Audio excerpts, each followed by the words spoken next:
We know them not by maps, but by myth. Glimpses caught in ancient scrolls, in cryptic ruins, in legends passed down through trembling voices. Civilizations that rose, flourished, and vanished without a trace. No earthquakes, no wars, no explanations. Just silence. How can entire cities disappear from the face of the earth? Who were their people? What knowledge did they possess? And what secrets were they trying to hide? From the dense jungles of the Amazon to the desolate sands of Central Asia, scattered across this planet are clues. Fragments of grandeur that suggest something greater once stood where now there is nothing. No signs, no answers. Only questions, pulsing beneath the soil. In the next 3 hours, we're going on a journey to explore the greatest lost cities that have never been found. Places that defy logic, beckon explorers, and haunt the dreams of archaeologists to this day. So, sit back, relax, and let's dive deeper into the mystery of the cities that time refused to remember. Somewhere beneath these waters, if the legends are to be believed, lies a world long forgotten. A city of towering marble columns, glistening canals, and streets paved with gold. A civilization said to possess immense wealth, advanced technology, and a deep, enigmatic wisdom. It is a name that echoes through the corridors of history and imagination: Atlantis. The first and perhaps only definitive reference to Atlantis comes from the ancient Greek philosopher Plato, writing in the 4th century BCE. In 2 of his dialogues, Timaeus and Critias, he describes an island nation larger than Libya and Asia combined, situated beyond the Pillars of Heracles, what we now call the Strait of Gibraltar. According to Plato, Atlantis was a marvel of engineering and governance. Its capital was a concentric wonder, rings of land and sea carefully arranged around a gleaming central acropolis. The Atlanteans, he wrote, were not only masters of the sea, but also of science, philosophy, and architecture, an empire of unparalleled achievement. And yet, their greatness proved to be their undoing. Plato claims the Atlanteans grew prideful, corrupt.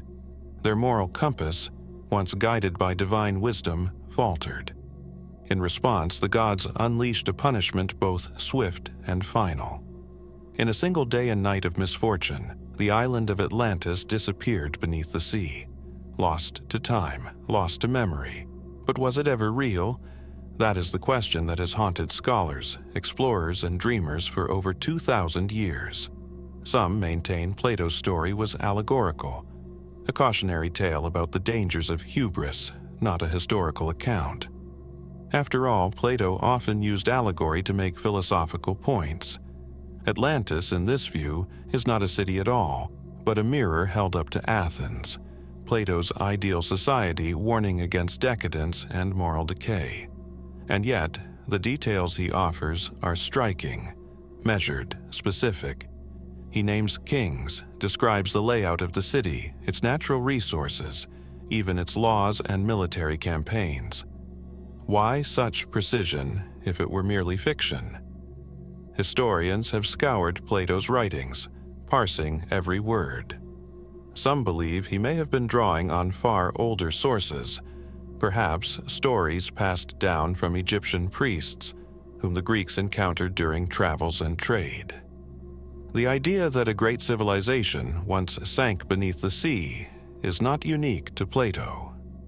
Flood myths exist in cultures across the world, from Mesopotamia's Epic of Gilgamesh to the biblical story of Noah, to tales whispered by the native peoples of the Americas and Southeast Asia. Is it coincidence, or does it point to a shared ancient memory of some cataclysmic event? In more recent centuries, the search for Atlantis has moved from the library to the field. Explorers and scientists have proposed dozens of possible locations. Some place it in the Mediterranean, the island of Santorini, site of the volcanic eruption that destroyed the Minoan civilization, is a leading candidate. The Minoans were seafaring, highly advanced, and seemingly vanished in a geological instant. Could this be the seed from which Plato's tale grew? Others looked to the Iberian Peninsula, suggesting that Atlantis was in fact the ancient city of Tartessos, a wealthy and enigmatic culture in southern Spain mentioned by Greek historians. There are even theories that place Atlantis as far afield as Antarctica, or deep within the Caribbean, where submerged structures off the coast of Cuba and the Bahamas have stirred excitement and skepticism in equal measure. Then, there is the question of the Doggerland hypothesis, a submerged landmass that once connected Britain to mainland Europe. Scientists now know that this region was gradually flooded by rising seas following the last ice age. Archaeological evidence has revealed that it was inhabited by humans, perhaps even supporting complex societies. Could the true story of Atlantis be rooted in this lost landscape? Technology continues to deepen the mystery. With the use of satellite imagery, sonar scans, and deep-sea submersibles, we are uncovering more of our planet's sunken past than ever before. Cities have been found submerged off the coasts of India, Japan, and Egypt, each discovery blurring the line between myth and memory. Still, there are no definitive answers. Atlantis remains elusive, and yet, perhaps that's what draws us to it. Not just the allure of buried treasure or forgotten knowledge, but the possibility that our history is not fully written. That somewhere, out there, beneath the silt and coral, lies a chapter we have yet to read. Was Atlantis real? A myth wrapped in metaphor? Or a distorted echo of a civilization truly lost to the sea? We may never know for sure, but the search continues. And as we probe deeper into the ocean's depths and further into the layers of our own history, we are left with a question that refuses to fade. What else have we forgotten? And what waits to be found? As the story of Atlantis fades into the murk of ancient waters, we shift now to another legend, born not of philosophy but of gold. A myth whispered by wind through the trees, clung to by conquistadors, and etched into the annals of colonial obsession. El Dorado. The very name conjures images of unimaginable wealth. Golden idols, streets paved with treasure, a city glittering beneath the South American sun. But El Dorado is not merely a place. It is an idea, one that has endured for centuries, tantalizing and elusive. The origins of the legend trace back to the early 16th century, during the Spanish conquest of the Americas. Conquistadors arriving on the northern coast of South America began to hear rumors, stories from indigenous peoples of a king, or sometimes a priest, who would cover himself in gold dust and bathe in the sacred waters of a mountain lake. With each retelling, the tale grew richer, more elaborate. Soon, it was not just a man, but a city, then a kingdom, eventually an empire. The Spanish called it El Dorado, the Gilded One. But where was it? That question would drive countless expeditions, many of them doomed, into some of the most treacherous terrain on Earth. Men marched into the Andes, scoured the plains of Colombia, hacked through the jungles of the Amazon, all in pursuit of something they could never quite grasp. And yet, some threads of the legend were not entirely baseless. The Muisca people, indigenous to what is now central Colombia, did in fact perform elaborate rituals involving gold.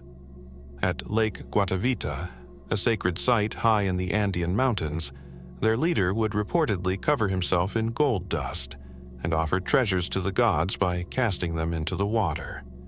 In 1545, the Spanish attempted to drain the lake, recovering hundreds of gold artifacts, proof that the ceremonies, at least, were real. But the question remains, was this ritual the root of the El Dorado myth? Or was it merely one part of a much larger truth? As the Spanish pushed deeper into South America, new variations of the story emerged. Some pointed to the highlands of Peru, linking El Dorado with the remnants of Inca wealth following the fall of Cusco. Others looked east, toward the uncharted Amazon basin, where thick forests concealed countless lost settlements. In the 18th and 19th centuries, European explorers and cartographers continued the search.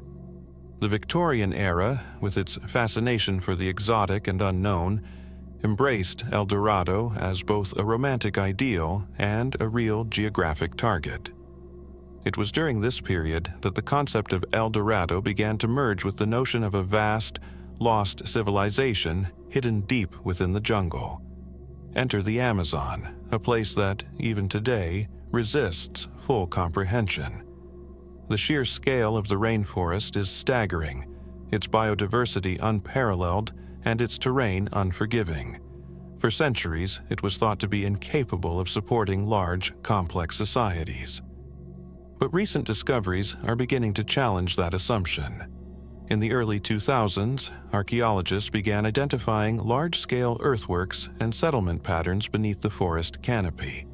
Geometric mounds, causeways, and traces of urban planning, detected through satellite imagery and LiDAR scanning.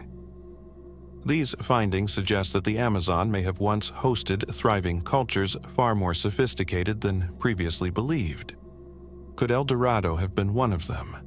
While traditional archaeology remains cautious, some researchers propose that the legend of El Dorado may be a distorted memory of real, now-lost societies, ones that were destroyed by disease and colonization before Europeans ever laid eyes on them.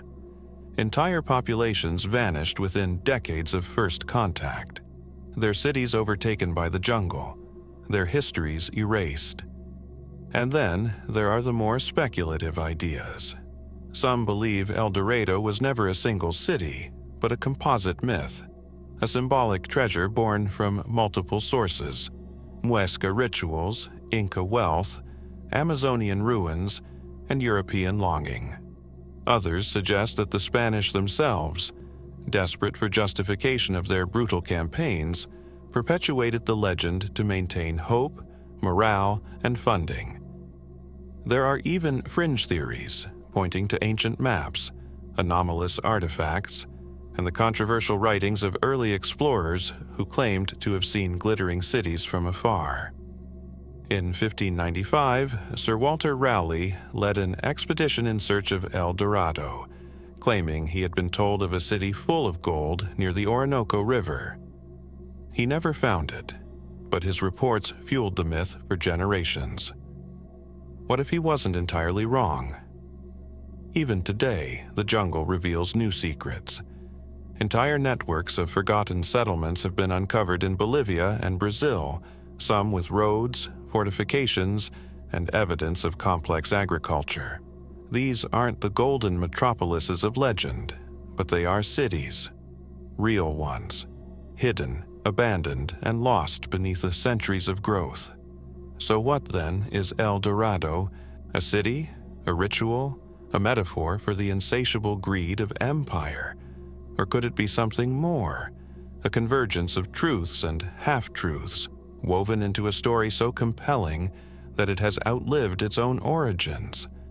Perhaps the real treasure of El Dorado is not gold, but the question itself, a mystery that draws us deeper, not into wealth, but into wonder, into the heart of a land that refuses to give up its past.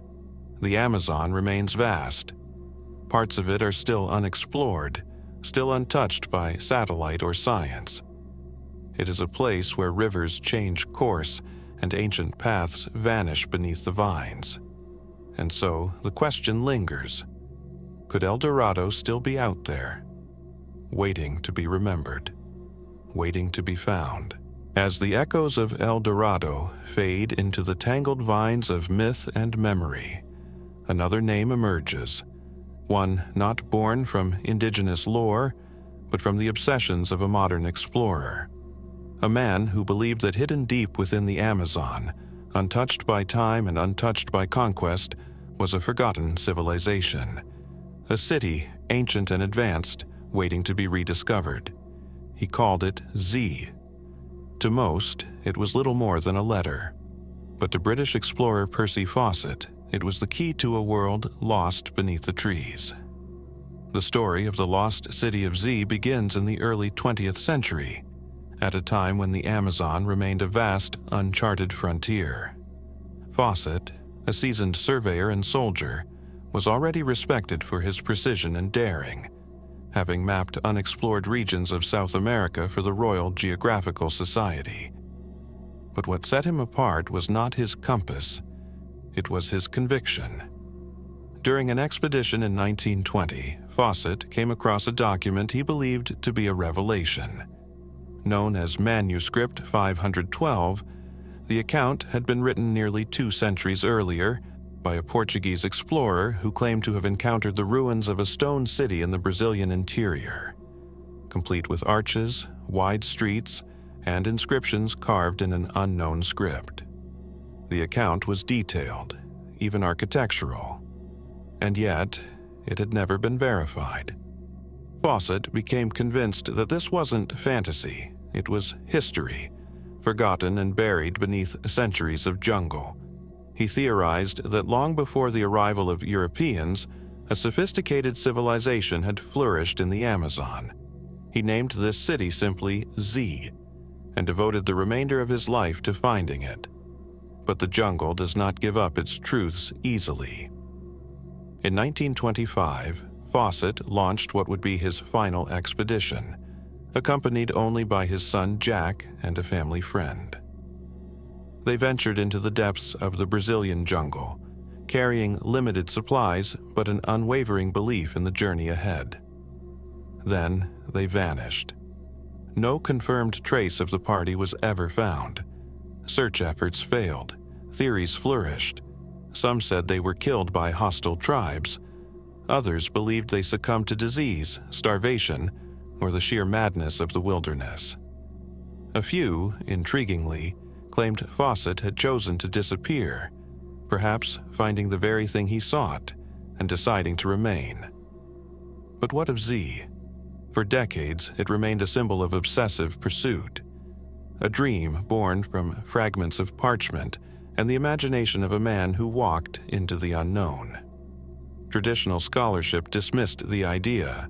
The prevailing belief was that the Amazon, with its poor soil and dense vegetation, could never have supported complex societies. And yet, slowly, that belief is changing. In recent years, a wave of archaeological discoveries has begun to reshape our understanding of pre-Columbian Amazonia. Using satellite imagery and LIDAR, light detection and ranging technology, scientists have identified the remnants of vast earthworks, canals, and geometric patterns beneath the forest floor. These structures were not natural, they were deliberate, engineered. In regions once considered empty, we are now finding traces of organized settlements, interconnected by roads, aligned with astronomical events, and capable of supporting large populations. Far from being a void, the Amazon may once have been home to diverse and dynamic civilizations, lost not through myth, but through time, disease, and ecological collapse. Could Z have been one of them? It's possible that Fawcett was right, but not entirely. He may have sensed something true, something real, but wrapped it in the mystique of a single city. Perhaps Z was never a metropolis of stone temples and golden halls, but a network of thriving communities, now absorbed by the forest's slow reclaiming hand. Still, not everyone agrees. Some modern researchers argue that while earthworks and mound complexes are impressive, they do not equate to a lost city in the grand cinematic sense. Z, they suggest, was more fantasy than fact, a mirage conjured by colonial manuscripts and the dreams of a man seeking purpose in the wilderness. And yet, others are not so quick to dismiss the unknown. There are whispers still, of uncontacted tribes guarding ancient traditions, of unexplored tributaries hiding untouched ruins. Some point to artifacts found out of place, stone carvings without context, and oral histories that hint at great centers long faded into moss and shadow. The mystery endures not just because of what we know, but because of what we don't. What if Fawcett did find something, an outpost, a structure, a map that proved the legends true? What if his disappearance was not a failure, but the final step toward something we're still not ready to understand? The jungle is not static. It shifts, grows, erases. Today's impenetrable thicket could have once been a thriving plaza. The root-covered hill, a collapsed pyramid. The vine-choked basin, a reservoir engineered by unseen hands. We are only beginning to unearth what lies beneath. So, we return to the question, what was Z? An explorer's delusion, a misreading of colonial tales, or the faint echo of a truth the rainforest has spent centuries trying to conceal? One day, perhaps the forest will speak. Until then, the lost city of Z remains where it always has, just beyond the edge of the known, waiting. As we leave behind the green labyrinth of the Amazon and the enigma of the lost city of Z, we now turn our gaze to a very different landscape, one that conceals its secrets not beneath vines and soil, but under shifting sands. Here, in the heart of Arabia's Rub al-Khali, the empty quarter, legends speak of a city swallowed by the desert, a place known as IRAM of the Pillars. Also called UBAR or IRAM al-Imad, this lost city is briefly but powerfully mentioned in the Quran, in Surah al-Fajr. It is described as a magnificent city with lofty columns, the like of which was never created in the land. A place built by a proud people who grew powerful and arrogant, ultimately punished by divine wrath. The Quranic account is short, yet evocative, giving rise to centuries of fascination and speculation. Was IRAM a real city, an oasis of wealth and knowledge that vanished beneath the sands? Or was it allegorical, a warning wrapped in metaphor? Ancient Arab oral traditions and early Islamic writings offer more detail. IRAM, they say, was built by the tribe of Ad, descendants of the prophet Hud. These people were said to have thrived in a city rich in gardens, palaces, and towering columns, unrivaled in its grandeur. But according to legend, they turned away from righteousness. In response, God brought destruction upon them, through wind, storm, or perhaps the desert itself. What makes IRAM unique among lost cities is the way its legend straddles both myth and scripture, lending it a profound cultural weight that has persisted across generations. For centuries, Arab explorers and geographers tried to pinpoint its location, with clues pointing vaguely to southern Arabia, modern-day Oman, Yemen, or Saudi Arabia. But no definitive site was ever confirmed. Then, in the late 20th century, something remarkable happened. In 1992, an international team of researchers, led by adventurer and filmmaker Nicholas Clapp and backed by NASA satellite imaging, identified an ancient network of caravan routes crisscrossing the Arabian Peninsula. These trade routes, invisible to the eye but detectable from space, all seemed to converge on a single point in the southern desert, an ancient settlement known as Shisur in Oman. Excavations began. Archaeologists unearthed what appeared to be the remnants of a large fortress, along with deep water wells, suggesting it had once been a crucial stop for caravans traveling the incense route, the vital trade corridor that supplied frankincense, myrrh, and spices to the ancient world. The discovery was extraordinary. Some researchers proposed that this site could be the real IRAM, hidden for centuries beneath the desert's ever-moving sands, but others weren't so sure. The fortress, while impressive, lacked the grand architectural features described in scripture and legend. The pillars may have referred to tent poles, towered buildings, or metaphorical power, not literal marble columns. Was Shisur IRAM? or just a well-preserved outpost on a well-traveled road? The debate remains unresolved. Some scholars suggest IRAM was never a single city, but a collective term for a group of wealthy settlements that rose and fell with the incense trade. Others point to environmental collapse, over-exploitation of water resources and the drying of ancient aquifers, as a plausible explanation for why once thriving oases could vanish entirely, leaving behind only myth and sand. Then come the more speculative interpretations. Could a natural disaster, such as an earthquake or a massive sandstorm, have buried an entire city in a single moment? The Rub al-Khali is one of the most inhospitable environments on Earth, largely uninhabited even today. Could such a place still conceal a forgotten civilization beneath its dunes? There are even whispers, echoed in fringe archaeological circles, that IRAM was not just a city, but a node in a lost ancient network of trade, knowledge, and ritual. Some have connected it with Atlantis, or claimed it holds evidence of pre-Islamic technology or spiritual practices long erased by time. These ideas are difficult to prove, often lacking solid evidence, but they persist, kept alive by the sheer mystery of the region and the human desire to fill the void where history remains silent. Technology is gradually giving us new eyes with which to explore these forgotten corners of the world.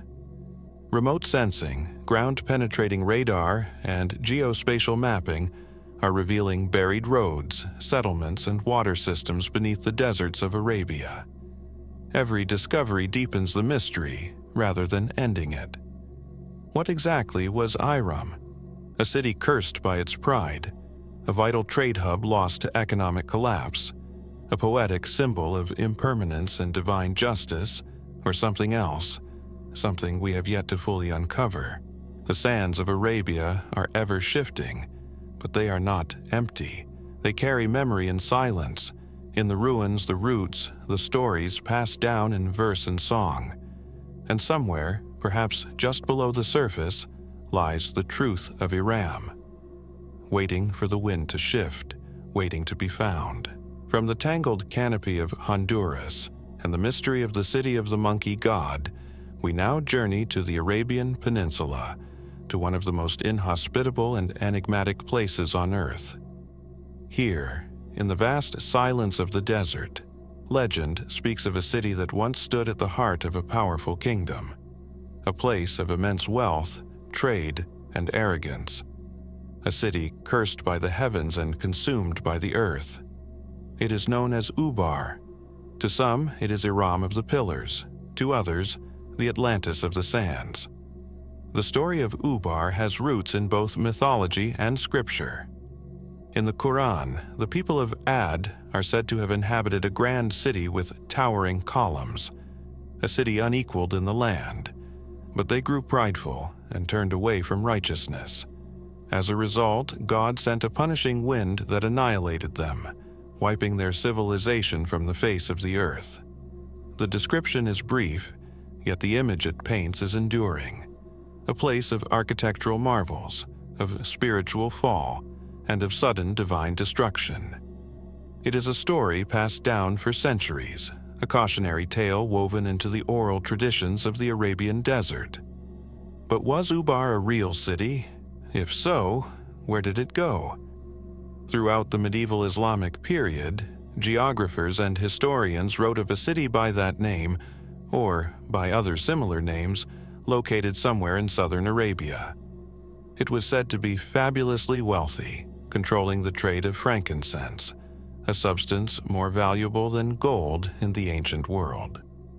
Caravans crossed the desert, connecting UBAR to Mesopotamia, Egypt, and India. But at some point the city vanished, its name slipping from maps, its towers lost to time. For centuries, explorers searched in vain for traces of this desert Atlantis. But it wasn't until the late 20th century that serious efforts yielded results. In the early 1990s, a team led by filmmaker and amateur archaeologist Nicholas Clapp used newly available NASA satellite imaging to trace ancient caravan routes across the Arabian Peninsula. These trade routes converged in a remote area of the Dhofar region of Oman, near a small settlement called Shisur. Excavations began. Beneath the desert floor, archaeologists uncovered the remains of a large, fortified outpost, complete with limestone walls, watchtowers, and an enormous well. Pottery fragments, inscriptions, and structural remains suggested a long history of occupation and trade. The site had clearly been a vital hub for the incense trade, connecting inland settlements to the port cities along the coast. But then, something unexpected. Ground-penetrating radar revealed a massive underground cavity beneath one of the fort's towers. Excavation showed that the limestone ceiling of a natural sinkhole had collapsed, causing the structure above to cave in. Could this have been the cataclysm, natural or divine, that ended UBAR? The media was quick to declare the mystery solved. Headlines around the world proclaimed that UBAR had been found. But in the scholarly community, reactions were mixed. Some archaeologists agreed that Shisur was indeed an important trade outpost, and likely part of the network described in ancient texts. But was it the UBAR, the city of legend, of scripture, of vanished glory? Or was it simply one node in a vast web of incense cities, now conflated by time into a single mythic place? And what of the description in the Quran, of pillars unmatched by any other city, of a punishment that scoured an entire people from the earth? No grand towers or monumental temples have been found at Shisur, nor any writing that directly references UBAR or IRAM. Some scholars suggest that the pillars may have referred not to architecture, but to tents supported by long poles, or perhaps to metaphorical symbols of power. Others go further. Could the tale of UBAR be a blend of multiple cities, gradually stitched together in memory and myth? Or might it be a cultural echo of older civilizations, perhaps even prehistoric ones, that left no written record at all? Then there are the more speculative theories. Some researchers point to possible connections between the UBAR myth and global flood or destruction myths, noting thematic parallels to the stories of Atlantis, Sodom, and Gomorrah. Others suggest that the city might lie still undiscovered beneath the dunes, buried deeper than any current excavation has dared to dig. Satellite imagery has revealed more than a dozen ancient tracks crossing the Rub al-Khali, suggesting that once, long ago, this region was not so empty, that it may have supported life, towns, trade, ritual, entire ways of being now erased by climate shifts, war, or the slow, relentless breath of sand. Could there still be more out there? Entire cities hidden just beneath the desert's surface? Or was UBAR never meant to be found? Perhaps its destruction, whether by divine force or environmental collapse, was final. A cleansing so complete that only story remained. And yet, the story persists. People still search, still believe. The desert is not dead, it is not static. It moves, hides, erases, and sometimes reveals. So we are left to wonder, is UBAR truly gone, or has it simply not yet been seen? From the ruins of UBAR, buried beneath the Omani desert, we journey deeper into legend, into a story older still and far more elusive. A city not rooted in history as we know it, but in the folds of ancient imagination. A city made of metal, sealed in silence, and feared as much as it was desired. This is the city of brass. The name may conjure fantasy, but the legend runs deep. The city of brass first appears in written form within the pages of the 1001 Nights, the great medieval collection of Middle Eastern folk tales. In this tale, a group of explorers, including the fabled Caliph Abd al-Malik, ventures into the desert in search of forgotten knowledge. They seek a city of immense beauty and terror, said to have been built by the jinn, the supernatural beings made of smokeless fire. What they find is a city of gleaming brass walls and locked gates, its streets eerily silent. Statues of once living people line the plazas, some frozen in fear, others in sorrow. Inscriptions carved into stone warn of pride and punishment. According to the tale, this was a kingdom that defied divine will, worshipped false gods, or sought immortality, and was cursed for its arrogance. The story is part cautionary tale, part philosophical journey, and yet it refuses to fade from cultural memory. For centuries, poets, mystics, and explorers have speculated, could such a place have actually existed? And if it did, where is it now? The tale of the City of Brass, while often viewed as myth, has uncanny parallels with other accounts from Islamic, Jewish, and even Greco-Roman traditions.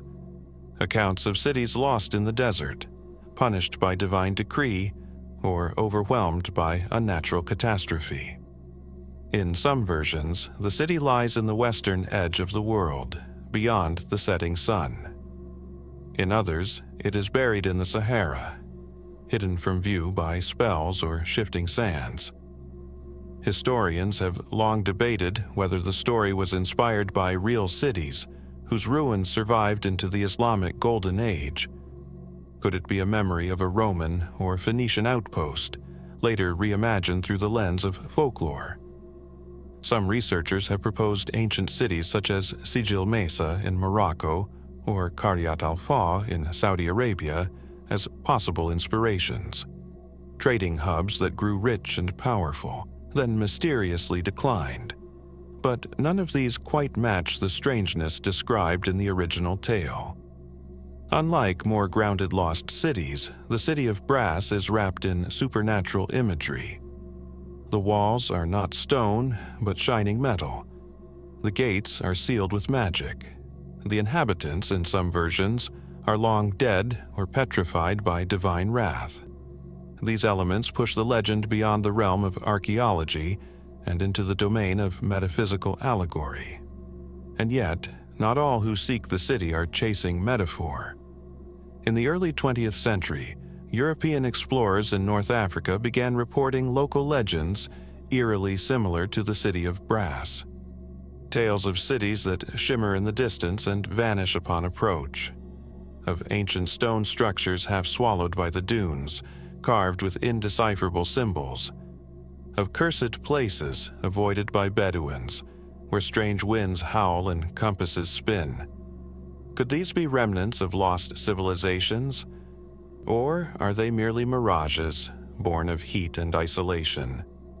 Some archaeologists believe the legend of the City of Brass may be a memory of multiple real cities. Civilizations erased by war, drought, or sandstorms, whose surviving ruins inspired stories over generations. Others suggest the city never existed in the physical world at all, but rather served as a literary device, a metaphor for the impermanence of power and the dangers of defying the natural order. But even the metaphor raises questions. Why brass? Why a city made not of gold or silver, but of a utilitarian metal, strong, enduring, and reflective? Brass, an alloy of copper and zinc, was highly prized in the medieval Islamic world. It was used for scientific instruments, religious artifacts, and decorative art. A city built of brass may have symbolized a civilization that prized knowledge, reason, and artifice, perhaps too much. Could the City of Brass represent the peak of human ambition and its downfall? In modern times, researchers have used satellite imagery to search for ruins across the Sahara. Some believe that ancient trade routes, now invisible from the ground, may one day lead us to a forgotten city that inspired the myth. Others look to linguistic clues buried in old texts or newly discovered inscriptions in remote valleys, hoping for a link to a city once feared and revered. Still, the desert remains quiet. No glint of brass has broken through the sands. No inscription has confirmed the story. And yet, the idea persists. Perhaps because it must. There is something timeless in the notion of a lost city punished for pride, surrounded by silence, preserved in stillness. It speaks not only to our fascination with discovery, but to our fear of forgetting, of what happens when civilizations vanish and the stories that survive are all that remain. So we are left with questions. Was the city of brass ever real? Was it a place or a warning, a ruin or a reflection? The sands offer no reply, only silence, and the faint shimmer of something just out of reach. As we leave behind the city of brass, its metallic towers glinting in the imagination, we turn now to the western edges of the British Isles, to a legend not buried by sand but swallowed by the sea. Here, just beyond the cliffs and coves of Land's End, stories speak of a kingdom beneath the waves. A land once green and fertile, with forests, fields, and fair cities, now drowned, utterly and without warning. This is the tale of Lyonesse. To some, Lyonesse is the British Atlantis. To others, it is simply myth, a poetic echo of older stories long since lost. But for centuries, the legend has endured in Cornish and Breton folklore, lingering like sea mist along the coastline. It tells of a once prosperous land lying between Cornwall and the Isles of Scilly, home to noble families, high churches, and 50 or more villages, all thriving, until a single catastrophic night. According to tradition, Lyonesse was consumed by a sudden deluge. The sea rose without warning, swallowing the land in a single day. Only one man, it is said, escaped, riding a white horse ahead of the floodwaters. His name, Trevelyan. His survival, a symbol of warning, of remembrance. The story was first put to paper in the medieval period, with variations appearing in Arthurian romances. In some versions, Lyonesse was the homeland of Sir Tristan, one of King Arthur's most loyal knights. In others, it was the site of Arthur's final battle.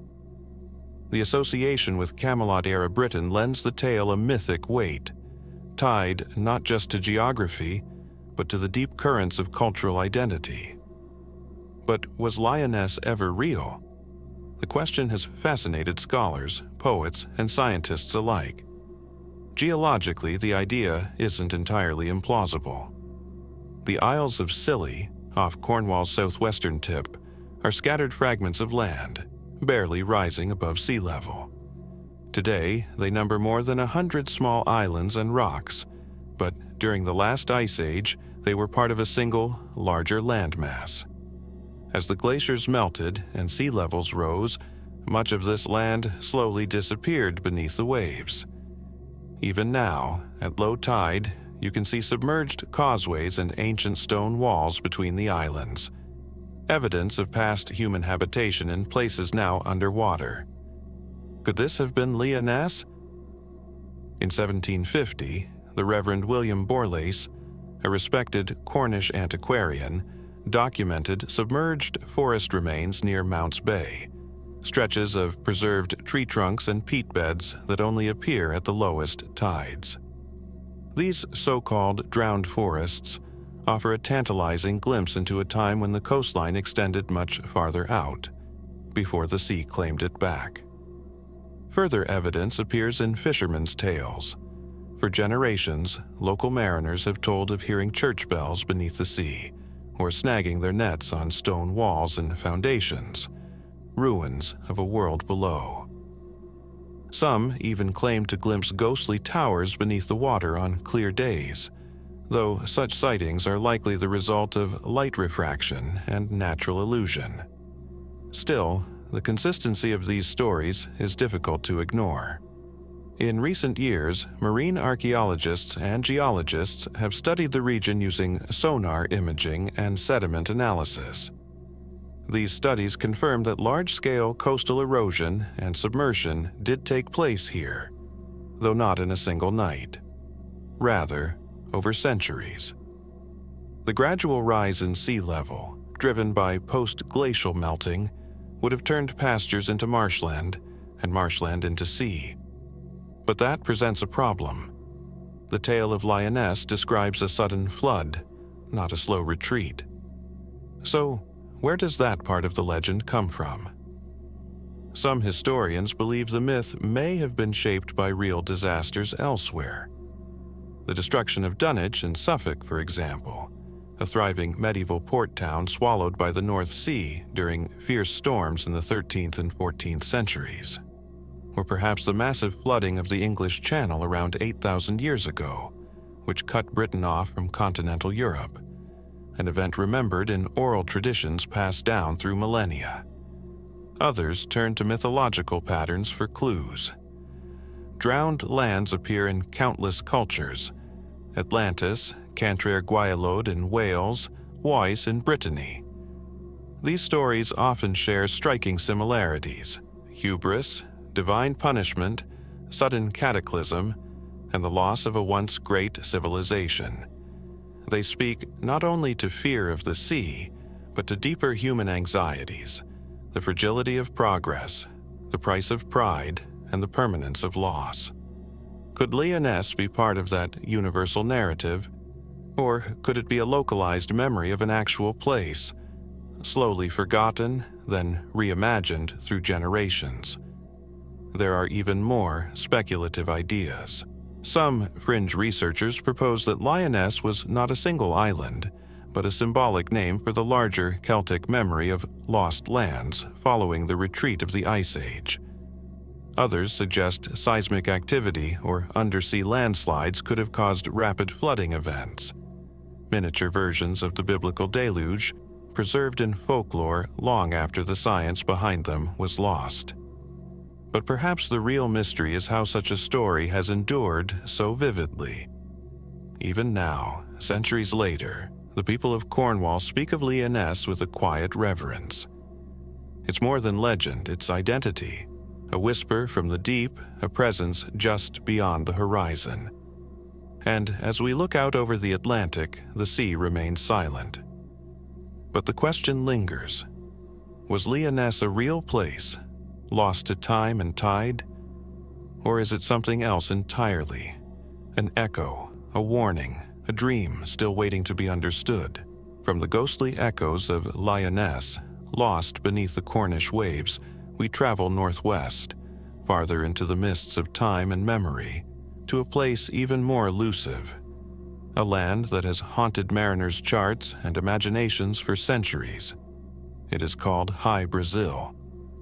This is not the Brazil of South America, though the similarity in name is no coincidence. HY-BRASIL, sometimes spelled HY-BRASIL, O-Brazil, or simply Brazil, is an island steeped in Irish legend. A phantom land, said to rise from the ocean only once every 7 years. Not always visible, not always reachable, but always there. In Celtic tradition, HY-BRASIL was thought to lie west of Ireland, beyond the known world. It was a place of beauty, abundance, and mystery. Some called it the Island of the Blessed. Others whispered it was a sanctuary of gods or a realm of the dead, a paradise untouched by time. But unlike many mythical lands, HY-BRASIL didn't just live in stories. For more than 400 years it appeared on real maps. As early as 1325, the Genoese cartographer Angelino Dulcer marked an island called Brasil in the Atlantic Ocean, west of Ireland.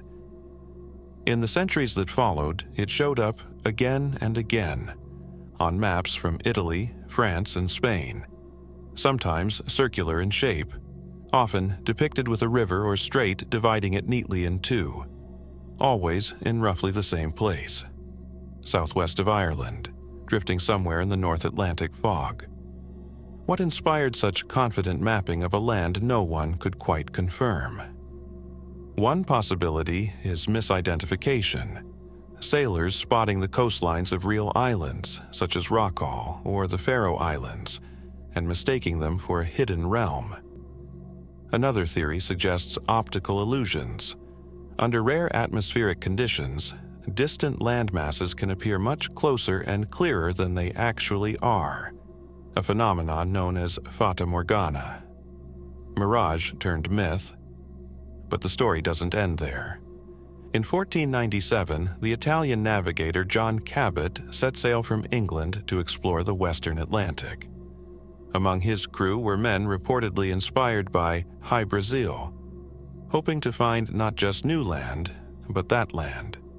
While Cabot eventually made landfall in what is now Newfoundland, no HY-BRASIL was sighted.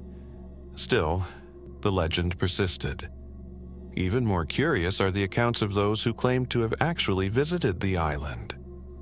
In 1674, an Irishman named Captain John Nisbet allegedly landed on HY-BRASIL during a voyage to France.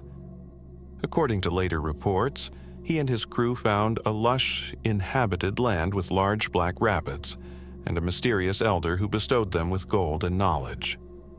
Another captain, Alexander Johnson, supposedly visited the same island shortly thereafter and confirmed the tale. No verifiable evidence ever emerged, but these stories spread quickly, especially among those drawn to esoteric knowledge, alchemy, and arcane lore. HY-BRASIL was no longer just a place. It had become an idea, a cipher, a symbol. In folklore, it began to take on deeper meaning. Some believed the island was a remnant of Atlantis. Others thought it was a gateway to the other world, the Celtic concept of a parallel realm beyond mortal perception.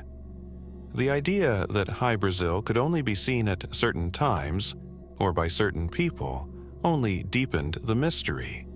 Was it a test of worthiness, a thinning of the veil, or something else entirely? By the 19th century, HY-BRASIL had all but disappeared from maps. As global exploration progressed and naval charts grew increasingly precise, the island no longer had a place. It faded into the margins of history, unclaimed, unverified, unfindable. But in some corners, it never truly vanished. In 1968, the enigmatic island resurfaced in an unlikely context, a UFO encounter.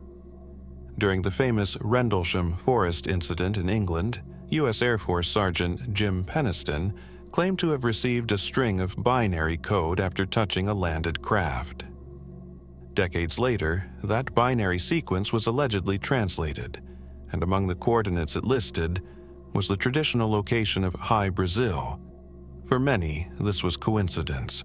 For others, it was affirmation that HY-BRASIL was never an island in the physical sense, but something stranger, a beacon, a construct, a place between dimensions.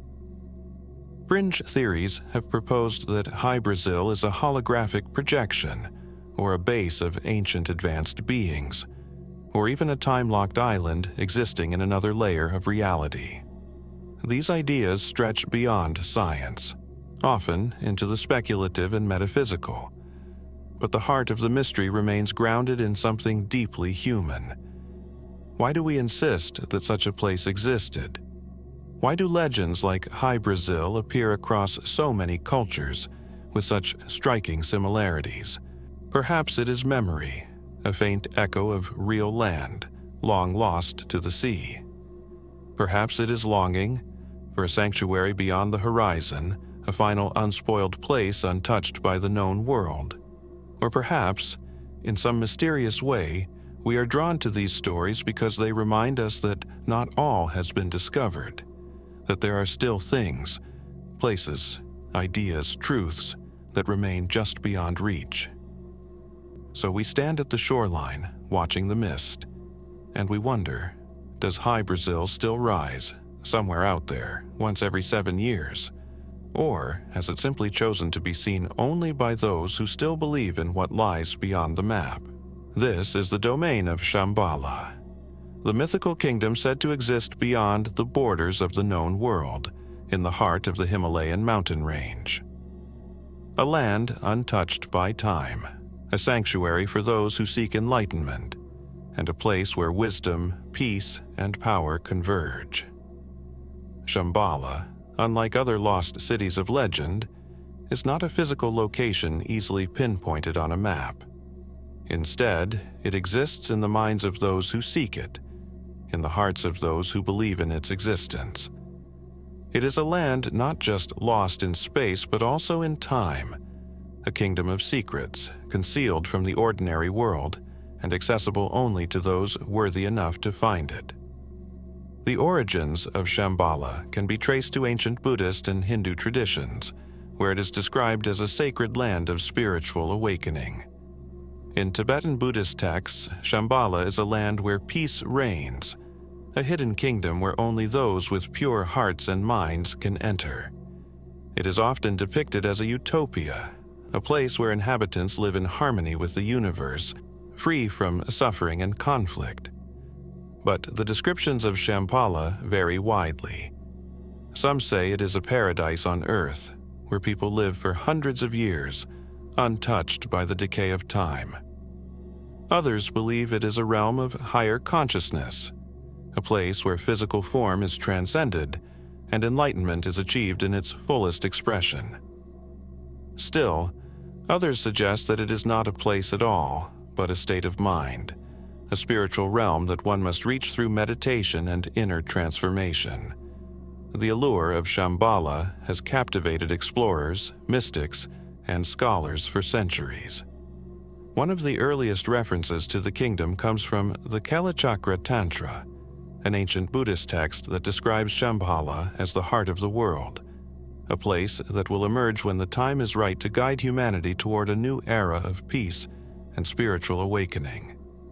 It is said that the kingdom will appear in the future when the world is in peril, and its rulers will help restore balance to the earth.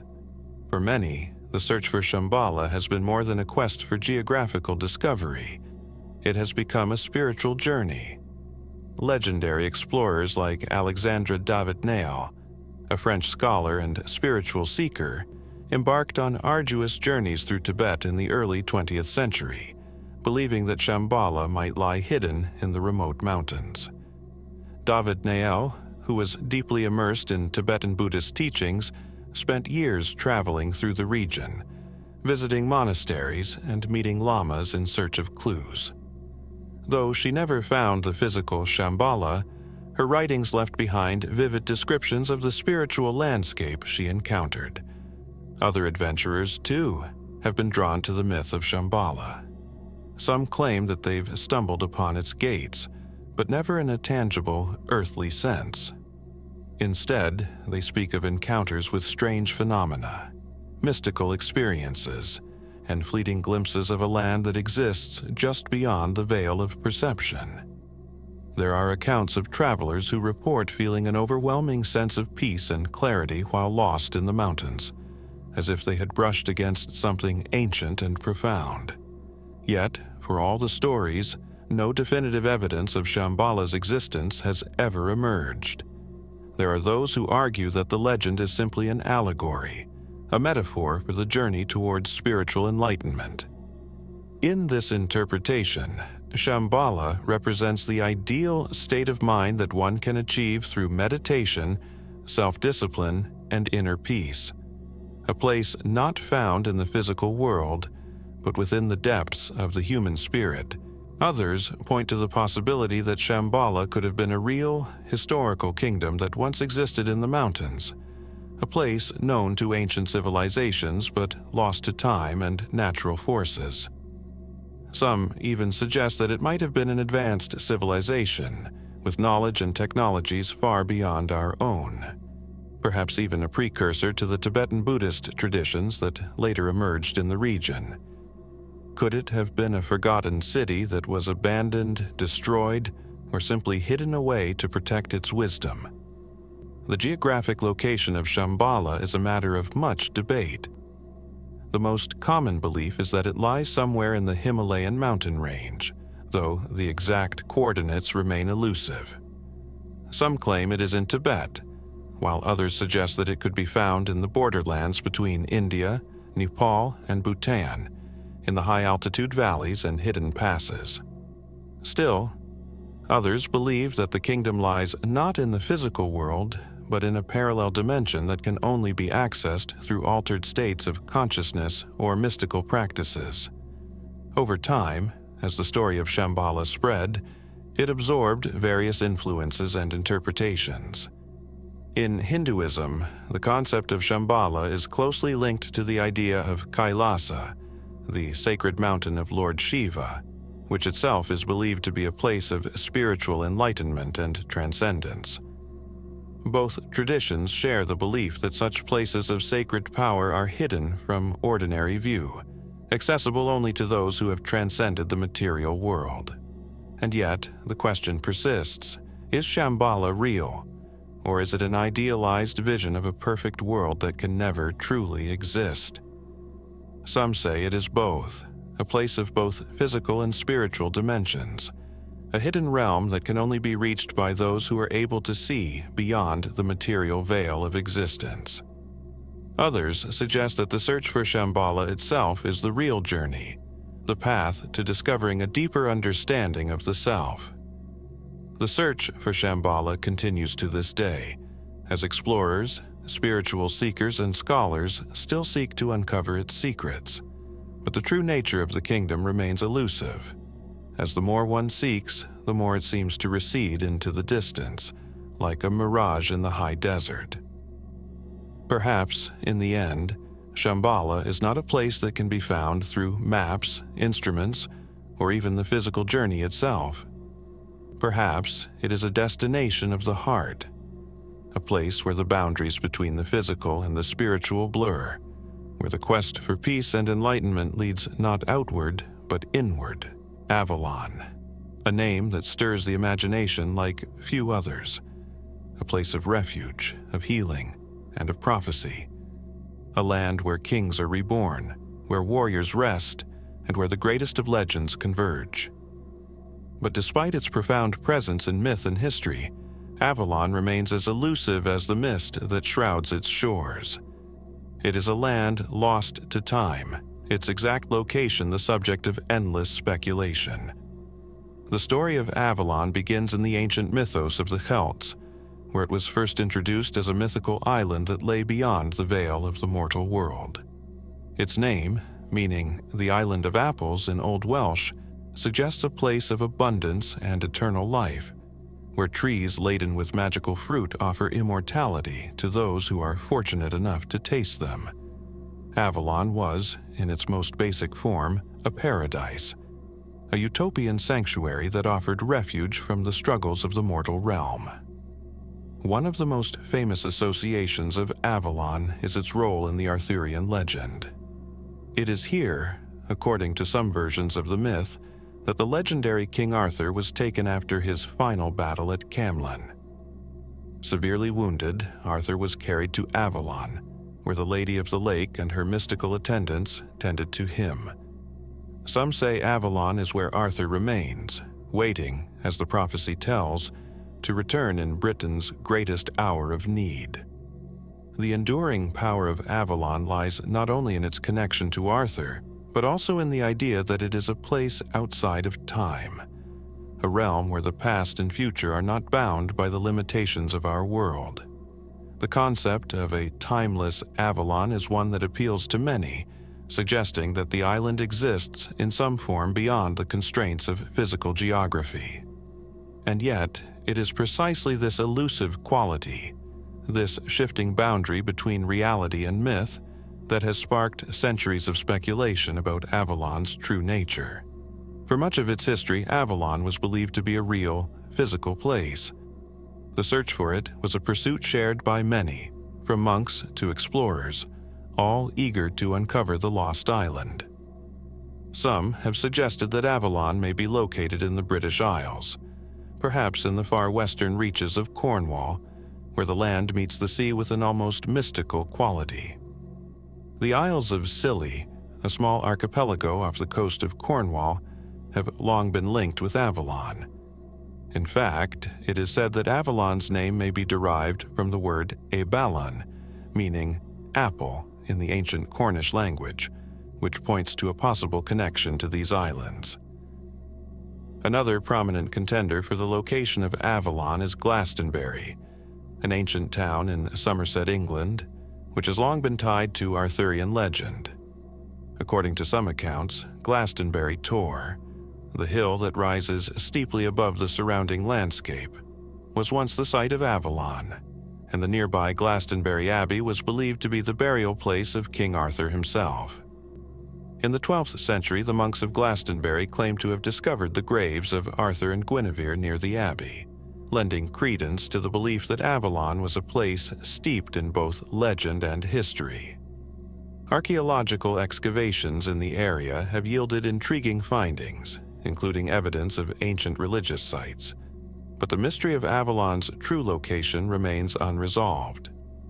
There are also those who believe that Avalon is not a physical place at all, but rather a state of consciousness or a spiritual realm. Some see Avalon as a symbolic representation of an otherworldly space, a metaphorical haven where the spirit can retreat and be rejuvenated, free from the burdens of time and mortality. According to this interpretation, Avalon is not bound by geography. It exists wherever one can connect with the divine, with nature, and with the forces of the unseen world. In this sense, Avalon becomes an internal journey as much as it is an external one. Adding to the intrigue of Avalon's mystery is the idea that the island may be inextricably linked to the cycles of the Earth itself. Some proponents of Earth mysteries and ley lines, the supposed invisible energy lines that crisscross the Earth, believe that Avalon's true location is connected to a powerful intersection of these forces. Glastonbury, in particular, has long been associated with such theories, with many claiming that it is a focal point for the flow of these mystical energies. The idea that Avalon exists at the convergence of natural and spiritual forces only deepens its allure, as it suggests that the island may be more than just a place.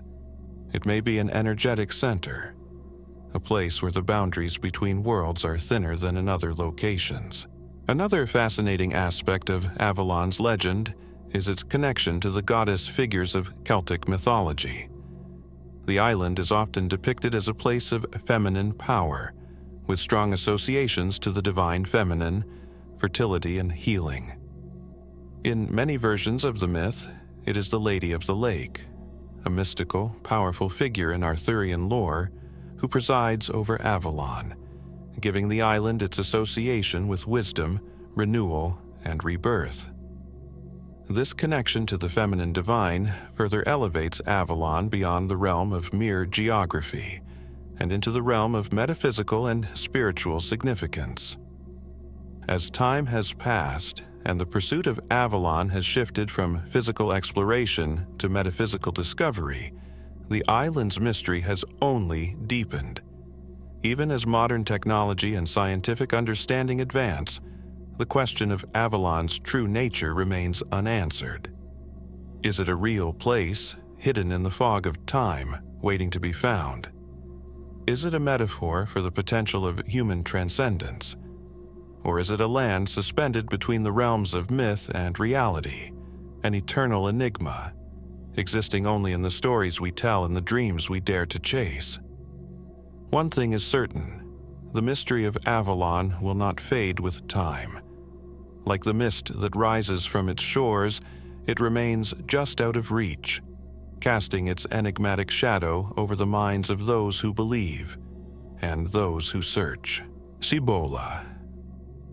The very name stirs up visions of untold riches hidden in an ancient city, its walls glittering with gold and its treasures more abundant than any empire could possess. It is a name that has echoed through the ages, compelling explorers to venture into some of the most unforgiving landscapes on Earth. For centuries, the city has remained elusive, its riches both tantalizing and frustratingly out of reach.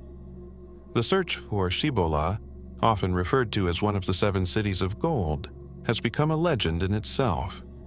Its history as enigmatic as the city it seeks to uncover. The tale of CIBOLA begins in the early 16th century, during the Age of Exploration, when Spanish conquistadors began to hear rumors of vast cities filled with gold in the unexplored lands of the Americas. These rumors were often passed down through indigenous peoples who spoke of great civilizations to the north, beyond the deserts and mountains, where wealth and prosperity flowed like rivers. To the Spanish, these stories were irresistible, promising riches beyond their wildest dreams. Among these cities, Cibola was said to be the richest, an opulent place ruled by a mighty king, where gold was as plentiful as stones, and its inhabitants lived in unimaginable splendor. The first European to embark on the quest for Cibola was Francisco Vázquez de Coronado, a Spanish explorer and conquistador. In 1540, Coronado led an expedition into what is now the southwestern United States, determined to find the city that would make him a legend. Armed with reports of gold, wealth, and civilization, he crossed treacherous landscapes and endured countless hardships, convinced that Cibola was just beyond the horizon. After months of travel, Coronado's expedition reached a series of settlements in the American Southwest, known today as the Zuni Pueblo in New Mexico. These were not the glittering cities he had imagined, but simple adobe structures inhabited by native peoples. The disappointment was overwhelming. Coronado and his men did not find gold, nor did they encounter a mighty kingdom. Instead, they faced a harsh reality, a land not of riches, but of survival. This moment marked the beginning of the long and frustrating search for Cibola. Despite exhaustive efforts, the city seemed to vanish into myth. For decades, the legend of the 7 cities of gold, of which Cibola was the most famous, remained just that, a legend. However, the search for Cibola didn't stop there. In the centuries that followed, countless explorers and adventurers continued to chase the elusive city. Some looked to the southwest, others to the north, and still others to the deep interiors of Mexico and beyond. Some believed that Cibola was merely a metaphor, representing the wealth and power of ancient civilizations now lost to time. Others clung to the hope that somewhere out there, a city lay waiting to be rediscovered, its golden treasures still untouched by human hands. The quest took on an almost mythical quality, as more and more people ventured into the wilds of the American Southwest in search of Cibola. Over time, the legend began to warp and change, as legends often do. Some said the city was cursed, and that those who sought it were doomed to fail. Others claimed that the inhabitants of Cibola had vanished into the earth, taking their treasures with them, leaving behind only their stories to tantalize future generations. One of the most persistent theories about the city's location links Cibola with the ancient civilizations that once flourished in the region, particularly the ancestral Puebloans, an indigenous group known for their cliff dwellings and sophisticated agricultural practices. These early inhabitants lived in the region for centuries, building intricate dwellings and thriving communities.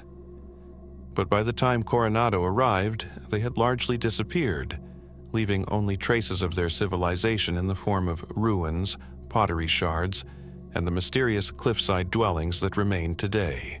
Could Cibola have been an advanced city belonging to the ancestral Puebloans, or was it a completely different civilization altogether?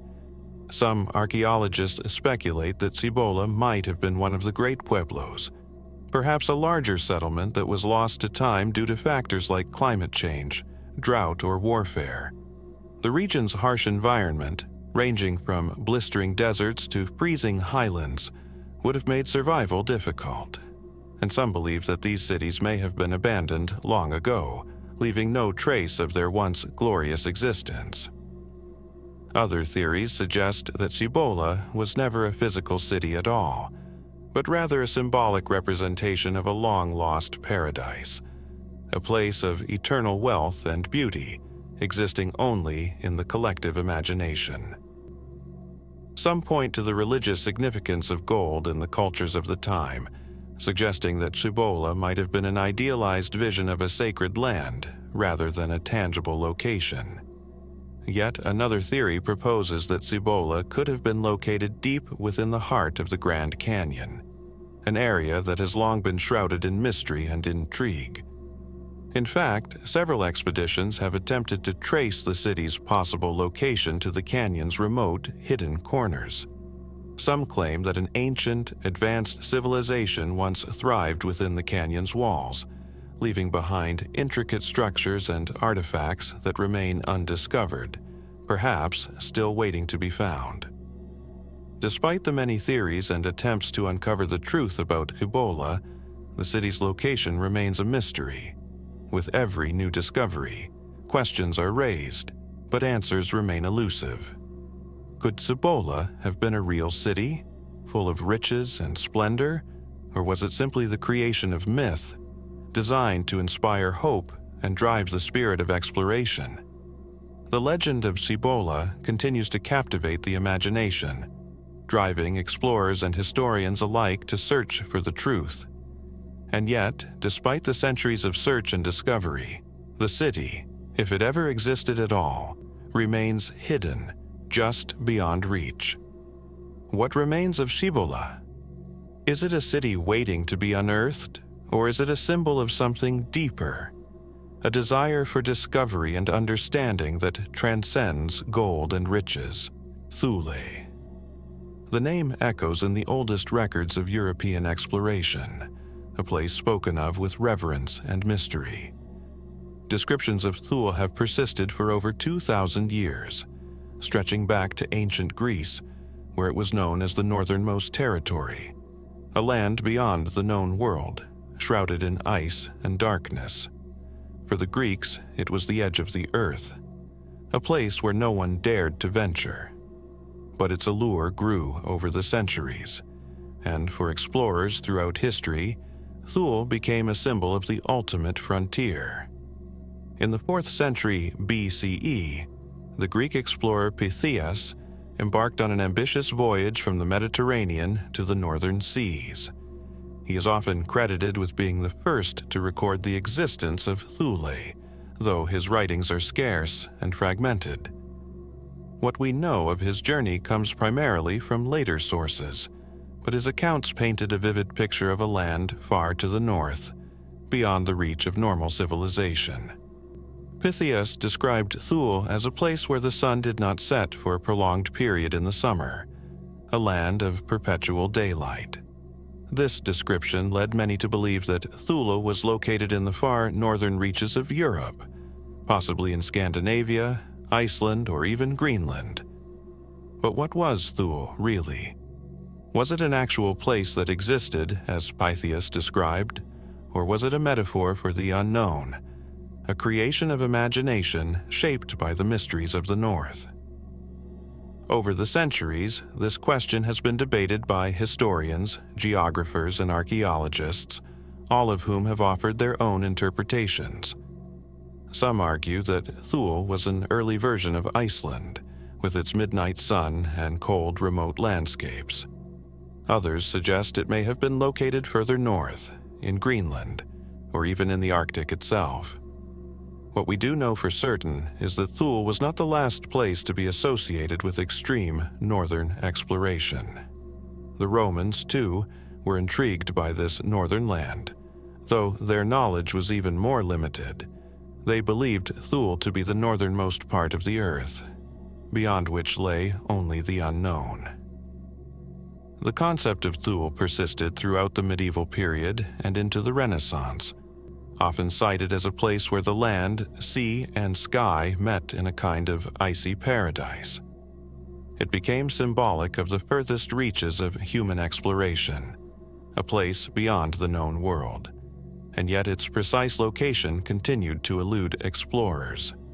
In the 16th century, Thule's legacy was reignited during the Age of Discovery, when European navigators once again set their sights on the northern territories. It was during this period that the myth of Thule began to take on new dimensions. As explorers ventured further into the Arctic, they encountered new and unfamiliar lands, places that, in many ways, resembled the descriptions of Thule in ancient texts.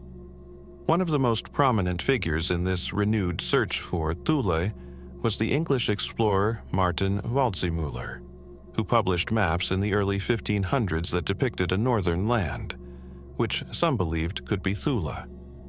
As more maps were produced, the quest for the northernmost point seemed to grow more pressing, as if the idea of Thule was a magnet drawing explorers toward the furthest reaches of the Earth. By the 19th century, the search for Thule was no longer a mythic quest, but a scientific endeavor. The idea of Thule was increasingly intertwined with the exploration of the Arctic Circle and the discovery of its lands. The desire to locate Thule grew as explorers began to map the icy expanse of the Arctic more accurately. However, with each new exploration came more questions than answers. Was Thule a symbolic place representing the ultimate frontier?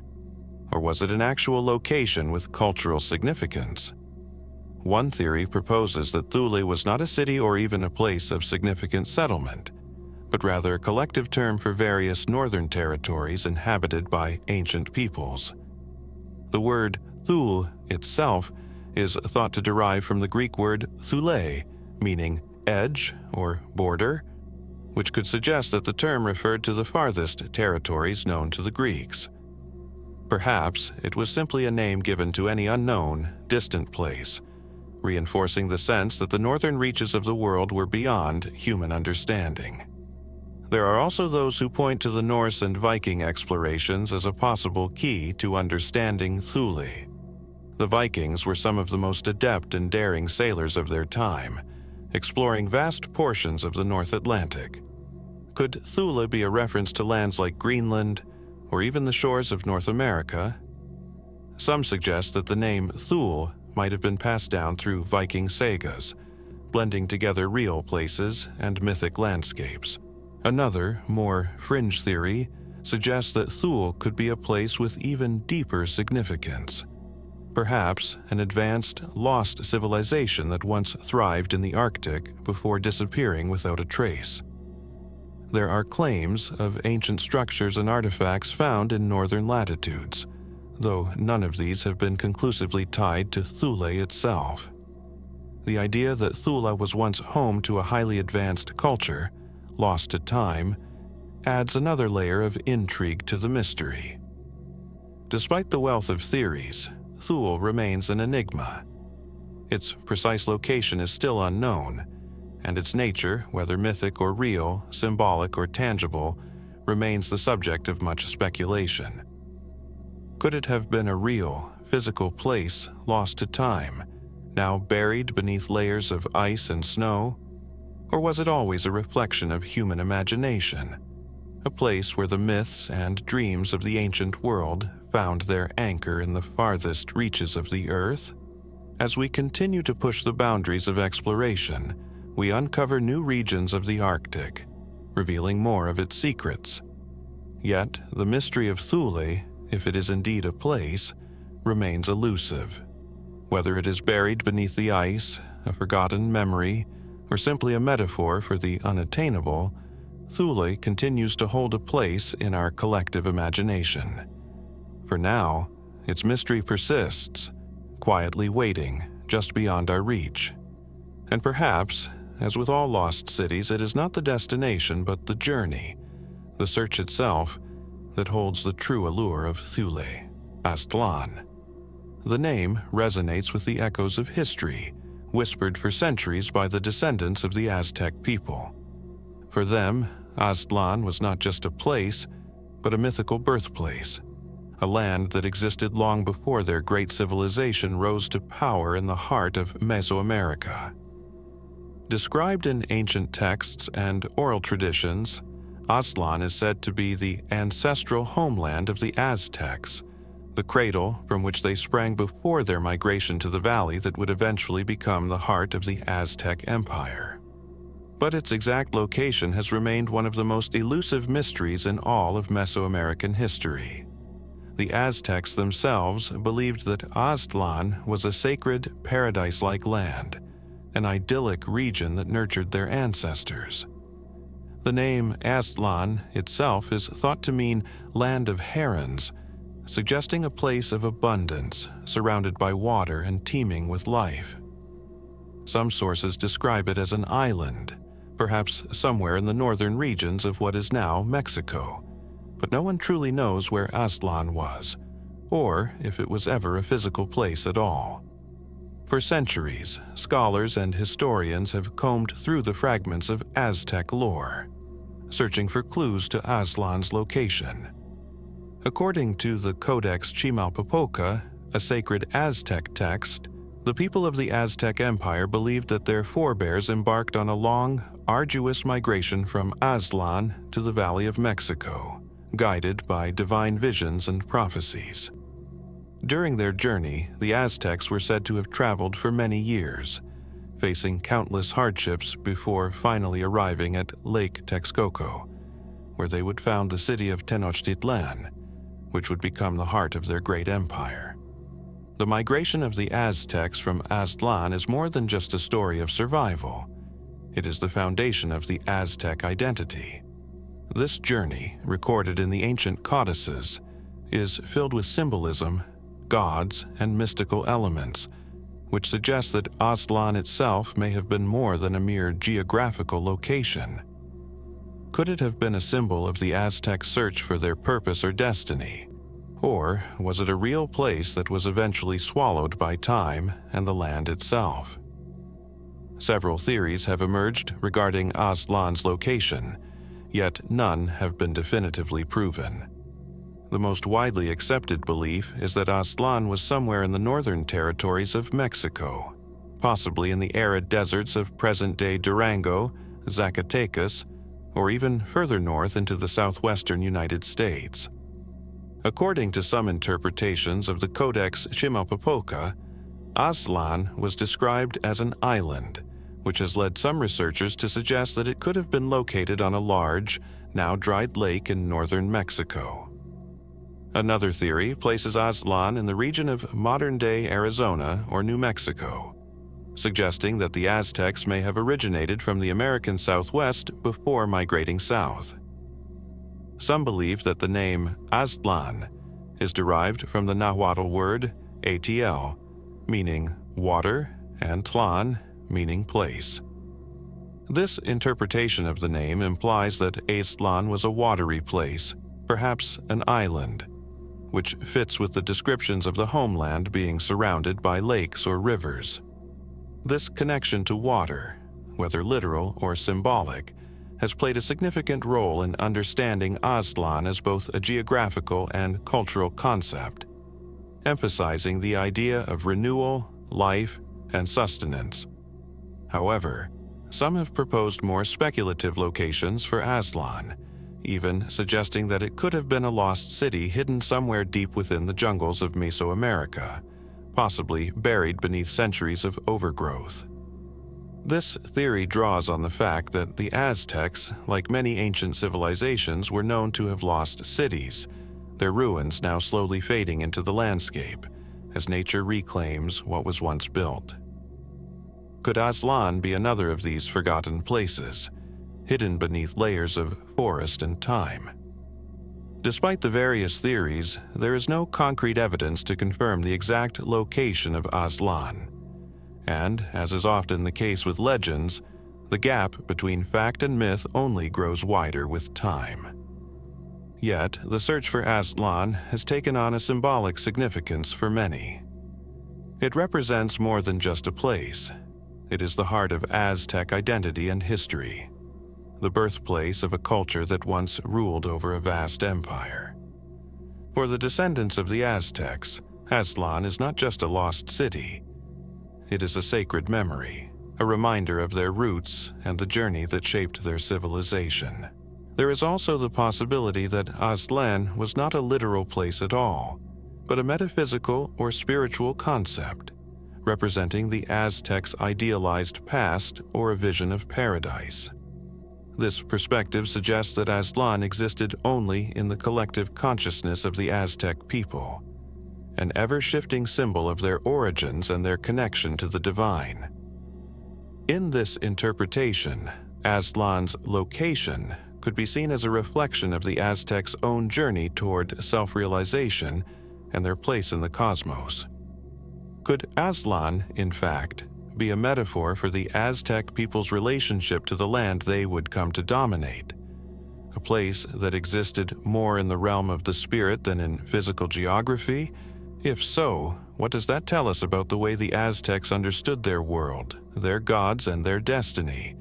And yet, no matter how much we dig into the legends and codices, the fact remains: Aztlan has never been definitively found. Its location remains a matter of speculation, and its true nature is still a mystery. Each new discovery, whether it be in the desert, the jungle, or in ancient texts, offers tantalizing clues, but none have yet provided the final piece of the puzzle. As modern-day archaeologists, historians, and explorers continue their quest to uncover the lost city of Aztlan, the question lingers: what truths lie hidden beneath the sands and the myths? What discoveries still await, waiting for the right moment to emerge from the shadows of time?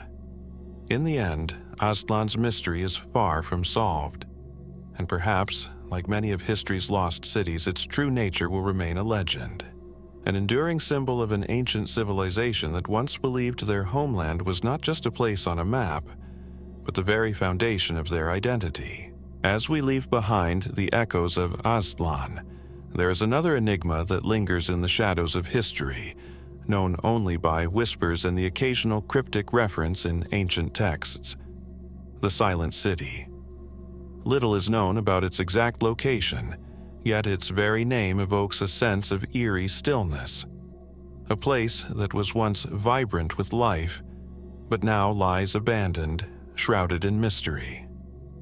The Silent City, often referred to as the City of Silence in some accounts, is a name that has surfaced in numerous ancient legends, including those of the indigenous cultures of North and South America, as well as in other parts of the world.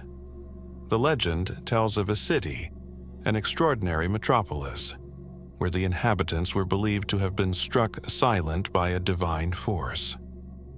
The silence was not one of mere quiet, but of stillness that seemed to permeate the very air. According to some accounts, no sound could be heard within the city's walls. No laughter, no speech, not even the hum of daily life. It was as though the very fabric of the place was frozen in time, untouched by the passage of years. This unsettling stillness is not just a poetic flourish.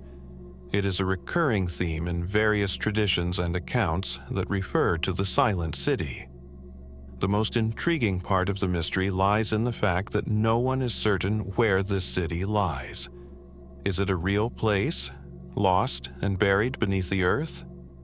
Or is it a mythical land, a representation of something much larger and more philosophical than geography alone? There are some historical references to a silent city in ancient texts, but they are few and far between. In the ancient stories of the Aztecs and the Maya, for instance, there are mentions of cities that fell into ruin. Some even said to have been abandoned overnight or engulfed by the jungle. Yet, no exact city is ever clearly named, leaving the door open for speculation. Could the Silent City be one of these forgotten places? Perhaps an ancient metropolis that disappeared without a trace, its location lost to time. Or could it have been destroyed or abandoned for reasons beyond our understanding? One theory posits that the Silent City may have been a civilization that fell victim to a cataclysmic event, be it an earthquake, volcanic eruption, or another natural disaster, rendering the city's inhabitants incapable of sound or communication. Some suggest that this was not just a physical silence, but a spiritual one. Perhaps a city where the people were punished by the gods for their hubris or for breaking a sacred vow.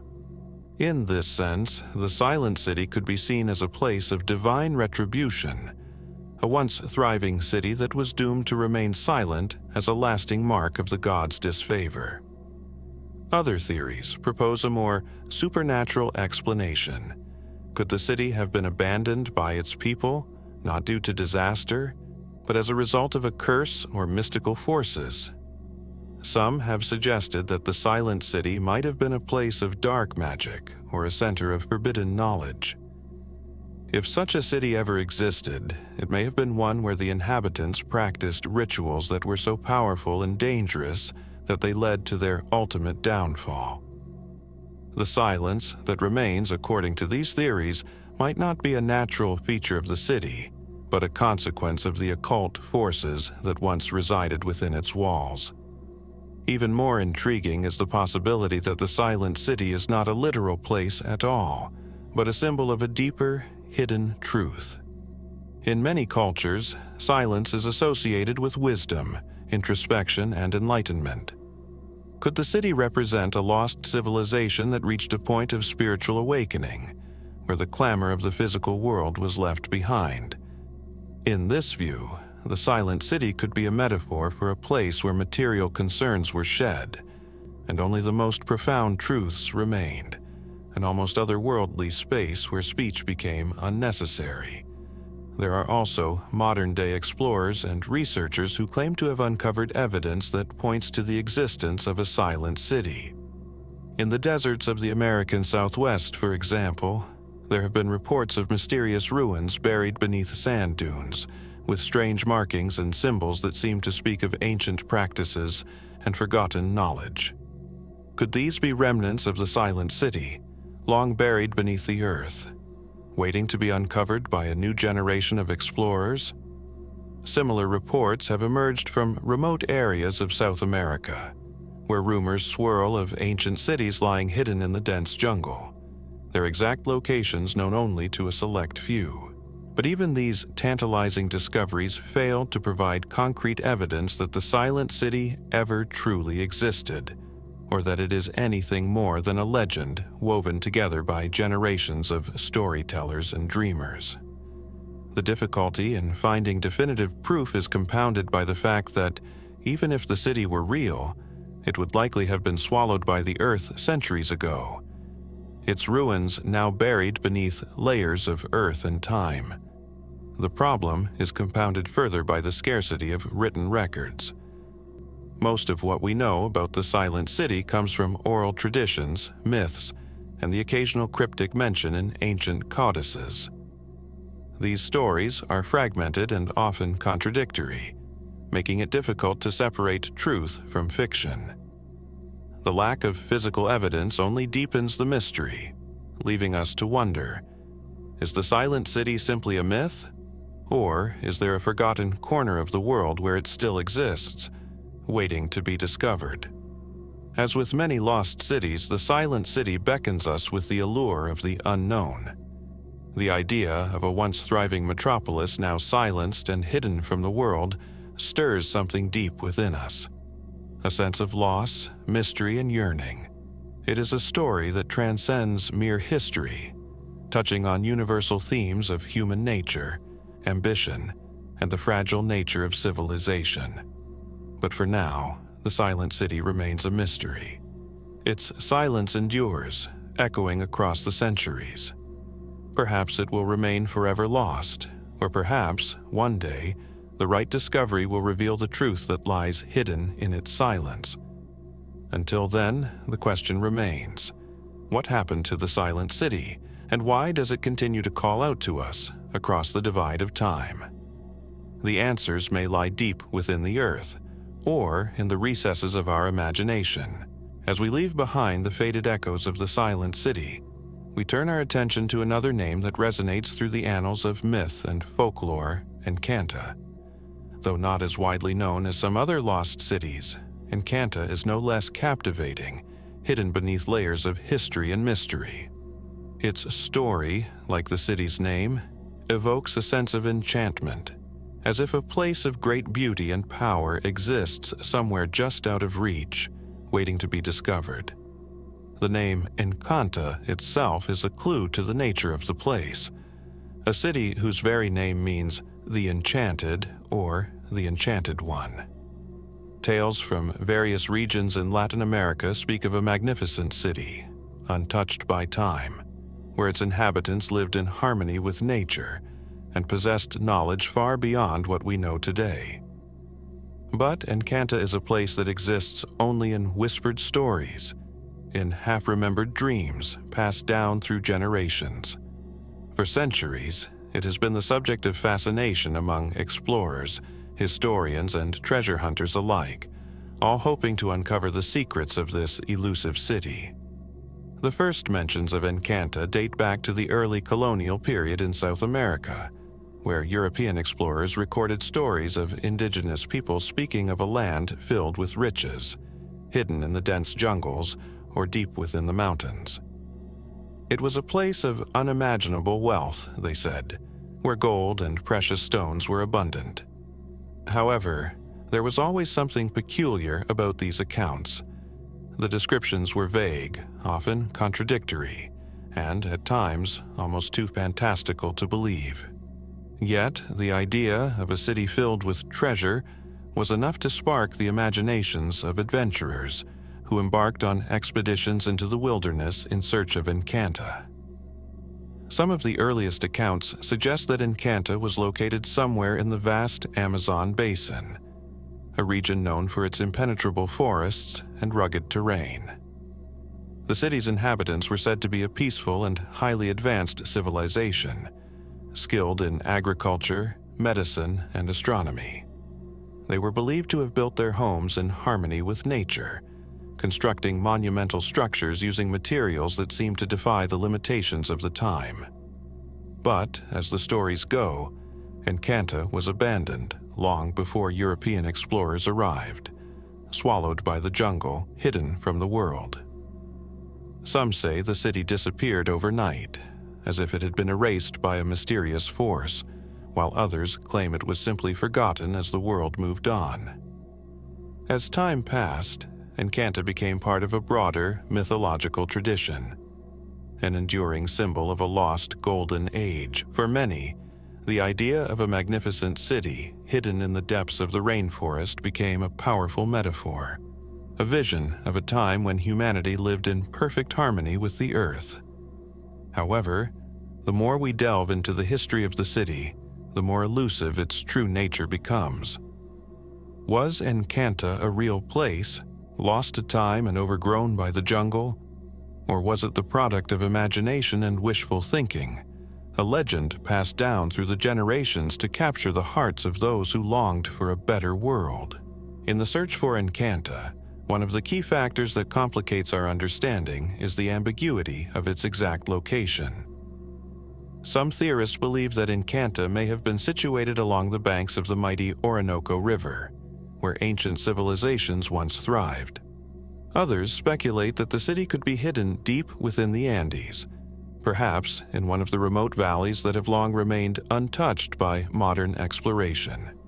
Still, others argue that ENCANTA was a more mystical or symbolic place, existing not in the physical world but in the realm of legend and spiritual belief. Could it be that the city never existed at all, but was instead an idealized vision of what humanity could one day achieve? One of the more fascinating elements of ENCANTA's story lies in the numerous rumors and reports of strange, unexplainable phenomena tied to the city.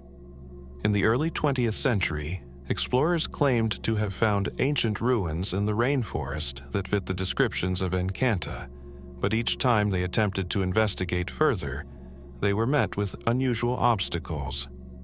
Some reports speak of thick, almost impenetrable fogs that seem to rise from the ground, obscuring their path and leaving them disoriented.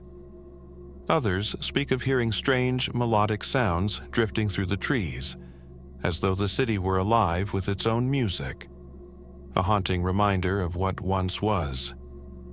Is it possible that these strange occurrences are merely the result of natural forces, thick fogs caused by the jungle's humidity, or the sounds of animals that echo in ways that are difficult for the human ear to comprehend? Or could there be something more profound at work here, a force that continues to protect the secrets of ENCANTA from those who seek to uncover them? Theories abound, but there is little concrete evidence to suggest that ENCANTA is anything more than a myth. Yet, Even with all the speculation, some still believe that ENCANTA is not merely the stuff of legend, but a real place that has managed to remain hidden despite centuries of searching. In recent years, the rise of modern technology, including satellite imagery and drones, has reignited the quest for lost cities in the jungles of South America. Archaeologists and explorers have used these tools to search for any signs of ancient human activity that might hint at ENCANTA's existence. Could it be that the city is just waiting to be rediscovered, buried beneath centuries of plant growth, its monuments and artifacts hidden in plain sight? Interestingly, some researchers have pointed to the possibility that ENCANTA could be linked to other known lost cities, such as Paititi or even El Dorado. These cities share many of the same characteristics. They are described as places of great wealth, hidden in remote regions and lost to time and conquest. Is it possible that ENCANTA was simply another name for one of these legendary cities? Or is it a unique mystery in its own right? As we piece together the fragments of ENCANTA's story, the questions multiply. Could the city exist within the dense Amazon rainforest, a place that has long held secrets both ancient and modern? Or could it be that the very idea of ENCANTA is a product of collective imagination, a symbol of human desire to rediscover a lost paradise? The truth remains elusive, and like many lost cities, ENCANTA continues to exist at the edges of our understanding. The search for ENCANTA, like the search for all lost cities, reminds us that some mysteries are not meant to be solved. The city remains as elusive as ever, a beacon of possibility that may never be fully realized. Yet, the very idea of ENCANTA, its enchanted name, its promise of beauty and wisdom, continues to captivate the imagination, reminding us that some stories are worth seeking, even if they remain hidden in the shadows. As with all lost cities, the question lingers: what truths might lie buried beneath the jungle, waiting for us to find them? Perhaps ENCANTA, like many others, will remain lost to time, but for now its story endures, whispering through the ages, inviting us to wonder what it might have been and what it might still be. As we continue our journey into the realm of lost cities, we now turn our attention to a place that exists in whispers more than history: Zea. A name that seems to evoke both wonder and trepidation. Zea is a city that has eluded discovery for centuries, existing only in fragments of ancient texts and half-remembered oral traditions. In many ways, Zea stands as one of the greatest mysteries of the desert, a place said to be hidden beneath the sand, its secrets buried in the shifting dunes. Unlike the cities we've encountered before, such as El Dorado or Atlantis, the tale of Zea is not tied to wealth or grandiose claims of gold and treasure. Instead, it is a city of knowledge, a center of culture and power, said to be founded by an ancient civilization that vanished long before the rise of known empires. According to some sources, Zea was a great city of learning, its scholars revered across the desert lands for their mastery of astrology, philosophy, and science. Some even claim that the city housed an oracle, whose wisdom was sought by kings and travelers alike. Descriptions of Zea vary, but they share a few common themes. A vast city, ruled by an enigmatic figure whose greatness was known far and wide. The city was rumored to have stood for thousands of years, until one day it simply disappeared, its people, its knowledge, and its grandeur all lost to time. But what happened to Zea? How could such a mighty city vanish so completely, leaving behind no trace of its existence except for the mythic remnants of ancient stories? Most scholars trace the legend of Zea to ancient texts written by travelers who ventured into the deserts of the Middle East and North Africa. The earliest references date back to the rise of the Islamic empires, where the city was described as a place of great learning and mysticism. The location of Za was said to be somewhere in the vast stretches of the Sahara or the Arabian Desert, but no one could agree on its exact position. Some placed it near the banks of the Nile, others deep within the heart of the desert, surrounded by endless sand. Its location seems as elusive as the city itself.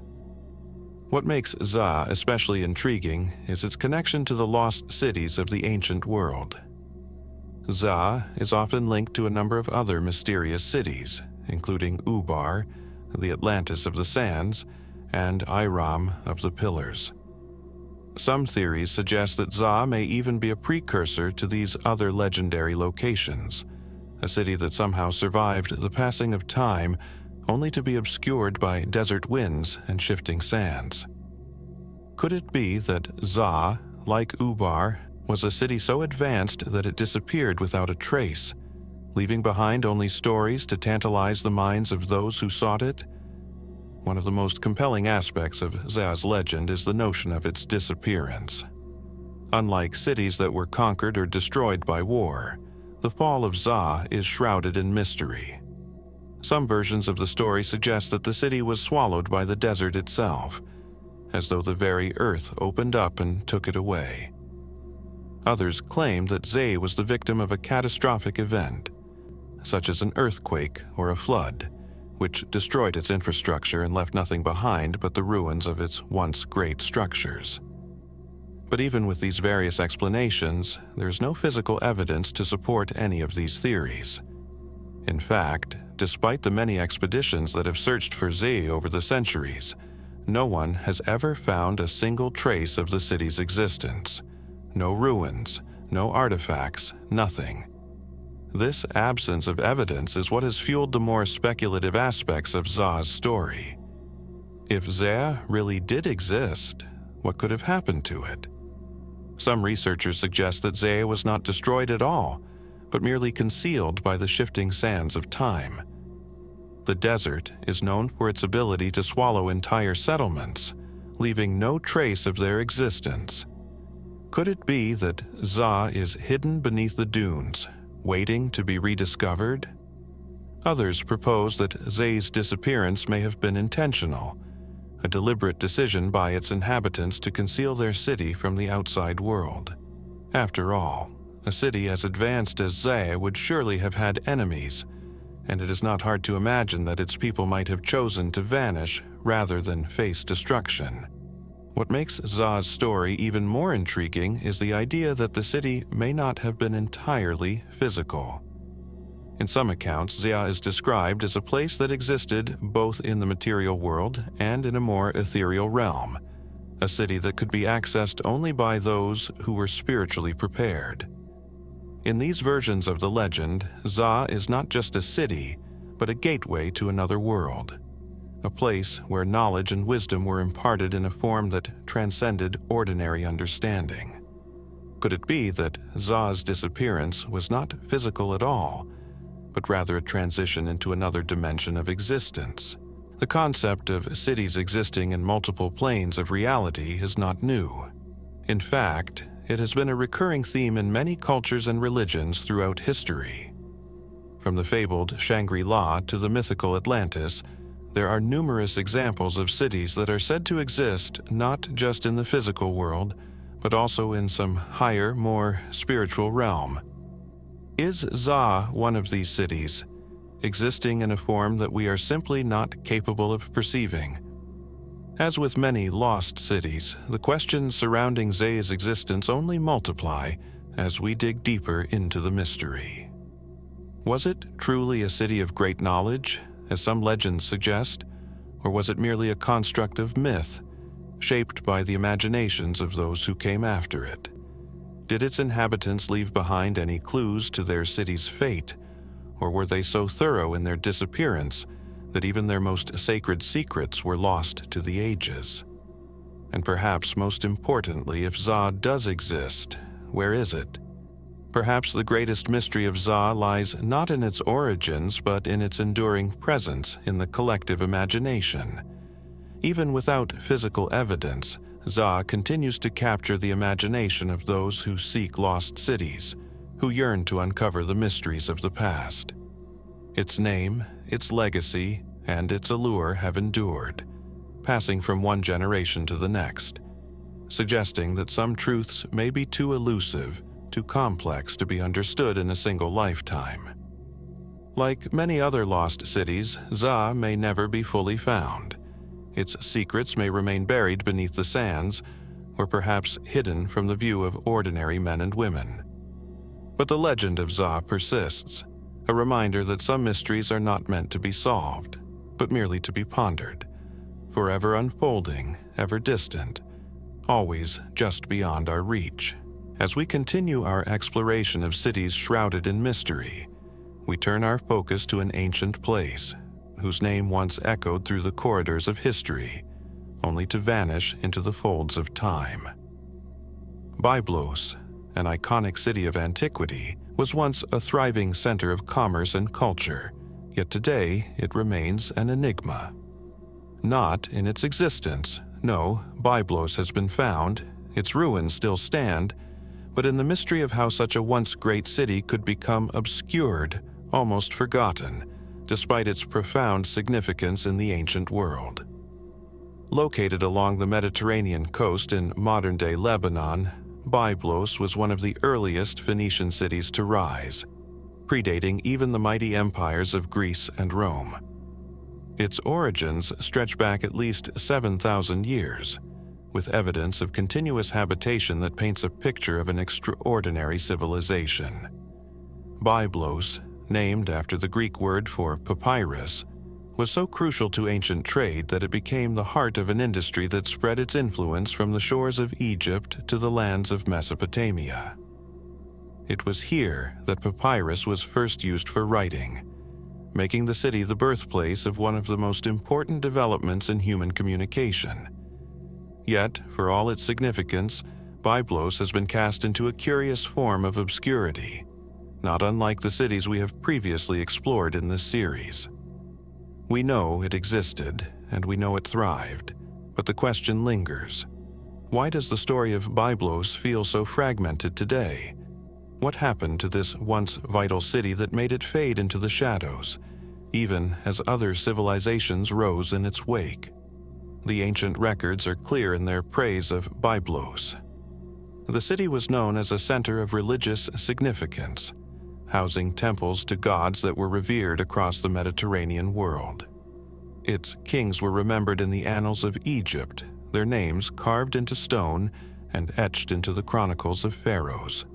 But over time, these once proud inscriptions began to disappear. The city's golden age slowly faded as it was overtaken by the mighty empires of Phoenicia, Rome, and Byzantium, its influence waning in the face of changing political landscapes. However, BYBLOS was not forgotten entirely. It remained an important site throughout antiquity, visited by scholars and traders alike, but it lacked the grandeur it once commanded. Its history, spread across millennia, became fractured, pieced together only through fragmented records and the remnants of its once vibrant streets. One could wonder, how could a city with such a profound impact on the ancient world become so overlooked? Could the decline of BYBLOS have been a gradual process, one in which the city's importance quietly dimmed, its populace scattered, leaving behind only the barest echoes of its former self? Or is it possible that, despite its continued existence in some form, BYBLOS was deliberately left behind by those who once called it home? BYBLOS was believed to have been destroyed and rebuilt numerous times over the centuries. Its strategic location on the Mediterranean coast made it a prize worth contesting, as empires rose and fell. The city was first absorbed into the Egyptian sphere of influence, then later came under the control of the Phoenician kings. Still, despite its shifting allegiances, it remained a center of influence. This cycle of destruction and rebirth might explain part of its obscurity. As conquerors and foreign rulers passed through, they may have stripped the city of its former glory, erasing its influence from the collective memory. And yet, there is something more that makes BYBLOS compelling. In the modern era, archaeological digs have uncovered astonishing treasures buried beneath the sands of time. Temples, royal tombs, inscriptions, and even remnants of the papyrus the city once helped produce. The ruins of BYBLOS, while eroded by centuries of warfare, natural disasters, and abandonment, still offer clues about the city's rich past.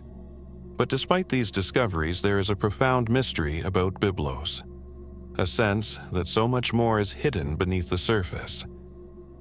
Perhaps the most intriguing question surrounding BYBLOS lies in its role as a hub for one of the ancient world's most mysterious writing systems, the Phoenician alphabet.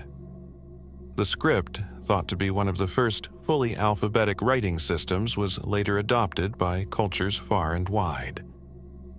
The advent of written language here marked a monumental shift in how humanity communicated, yet we still do not know the full scope of BYBLOS's intellectual contributions. What other knowledge might have been lost as the city fell from prominence? Did the ancient scribes of BYBLOS record something that could change our understanding of history? Plus, while the city's material wealth may not have endured in the way that treasures like gold or gems do, it is the intangible riches, ideas, philosophies, and innovations that leave us wondering what we may never know. Did BYBLOS, in its decline, sequester itself away from the rest of the world, preserving ancient knowledge that would be lost once it faded into obscurity? Some speculative theories paint a picture of a city deliberately erased. What if, in its waning days, BYBLOS's ruling elites chose to remove themselves from history, perhaps to escape foreign invasions or to protect sacred knowledge that they feared would be misused? This theory, though unproven, adds another layer to the city's mystique. Could it be that the true history of BYBLOS is hidden away, not in its ruins, but in the collective memory of those who lived there and decided, for reasons unknown, to disappear from the pages of time? One particularly intriguing line of speculation ties BYBLOS to the biblical and mythological traditions that often intertwine.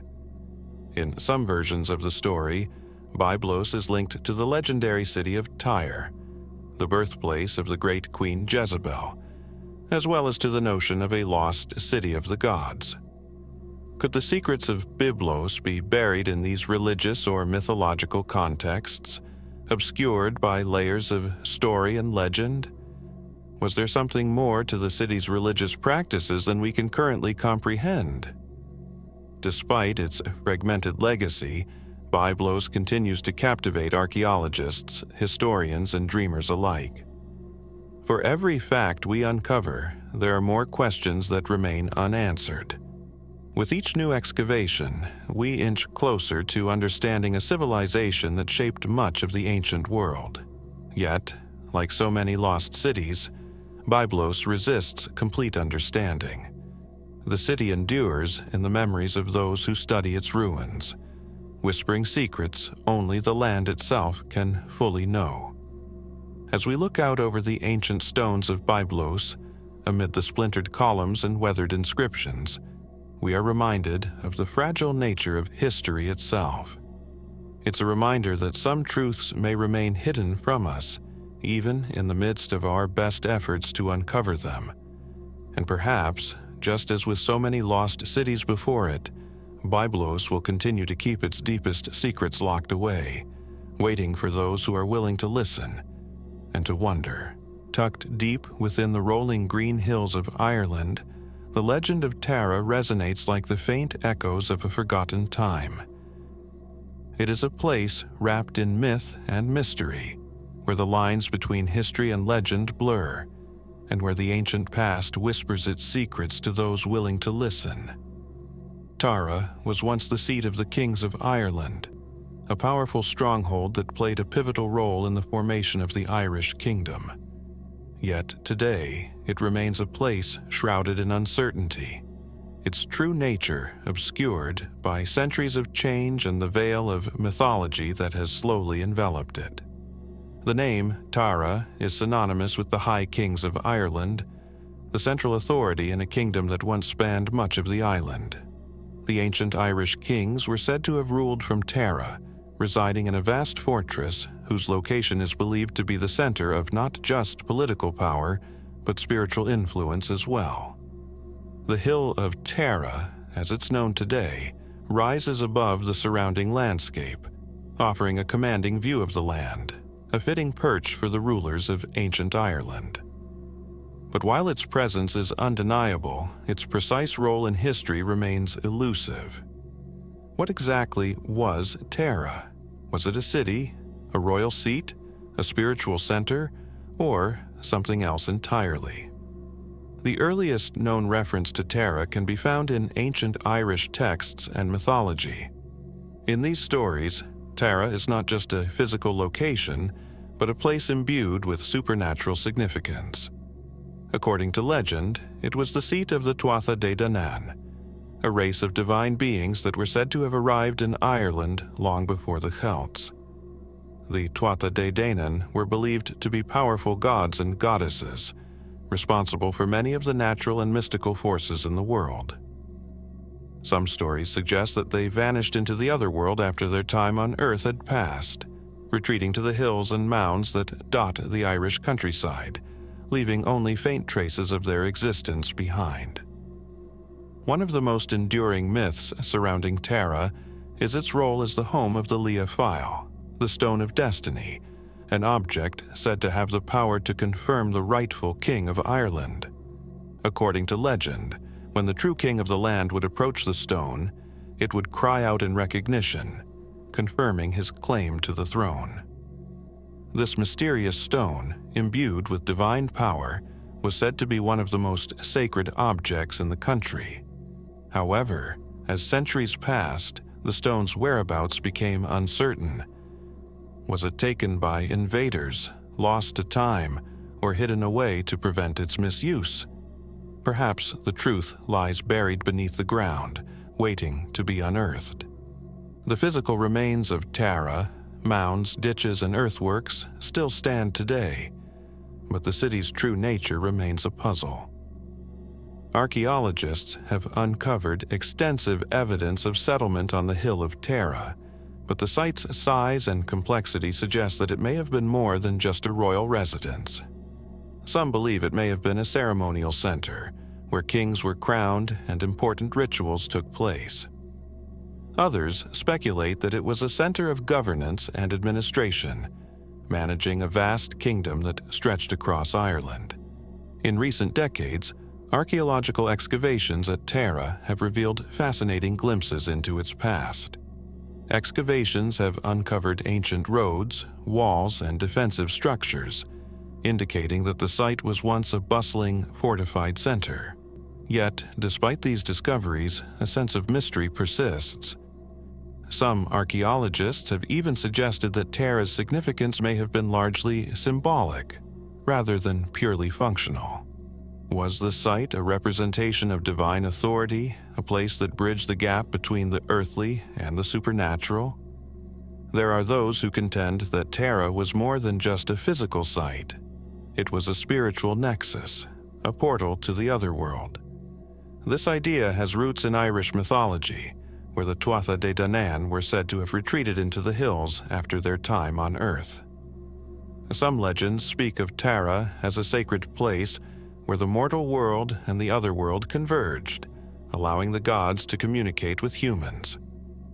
Could it be that Tara was intentionally constructed in a way that allowed for spiritual encounters, with its mounds and earthworks serving as ritualistic pathways leading to another realm?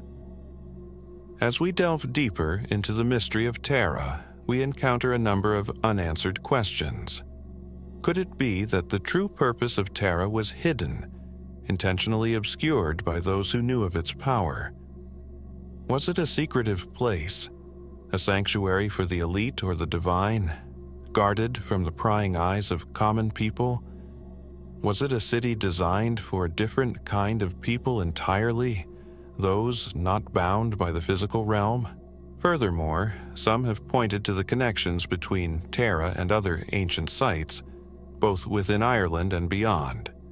For example, there are similarities between Tara and the ancient city of Giza in Egypt, as well as other megalithic sites in Europe.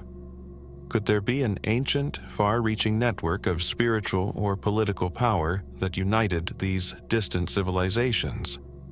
Was Tara simply one link in a much larger chain of interconnected cultures, each with their own mysterious rituals and traditions? There are those who suggest that Tara's disappearance from the historical record may have been intentional, its significance deliberately downplayed or erased. Was Tara forgotten because its power became too great to be controlled? Or perhaps it was overshadowed by the rise of new rulers and new centers of power, pushing the memory of the Hill of Tara into the annals of legend. In some ways, the mystery of Tara mirrors that of so many lost cities, places of great significance that over time faded from the collective memory. The most intriguing aspect of Tara's story is not just the physical remnants that remain, but the way it continues to haunt our imaginations. Despite the centuries that have passed, Tara still exerts a pull over those who seek to uncover its secrets. Each discovery, each new theory, adds another layer to the mystery. We may never know the full story of Tara, just as we may never uncover the true identity of the Tuatha De Danann or fully understand the ancient rituals that were performed there. But perhaps that is part of the allure of Tara, a place where history and mythology intertwine, and where the boundary between the known and the unknown is impossibly thin. As we continue our exploration of lost cities, we are reminded that some mysteries, like Tara, may remain unsolved. Yet, in their unresolved nature, they continue to stir the curiosity of those who seek to know the past. And in the quiet mists of Ireland, the Hill of Tara still stands, watching over the land, holding its secrets in the embrace of the earth. Nestled along the coast of present-day Libya, the ancient city of Leptis Magna was once a thriving metropolis, one of the most majestic urban centers of the Roman Empire. Today, it stands as a testament to the grandeur of a civilization long past, its ruins scattered across the desert landscape like the remnants of a forgotten world. The city's story, woven into the very fabric of the Mediterranean's rich history, is one of prosperity, power, and eventual decline. Yet, despite the wealth of archaeological discovery, many questions surrounding Leptis Magna remain unresolved, its ultimate fate still shrouded in mystery. Leptis Magna's story begins in the 1st century BCE, at a time when the Roman Empire was expanding its vast reach across North Africa. Initially a Phoenician settlement, the city was absorbed into the Roman sphere of influence and quickly grew into one of the empire's most important coastal cities.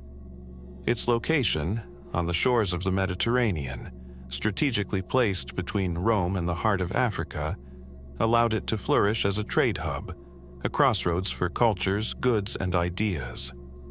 At its height, Leptis Magna was a marvel of Roman architecture and urban planning.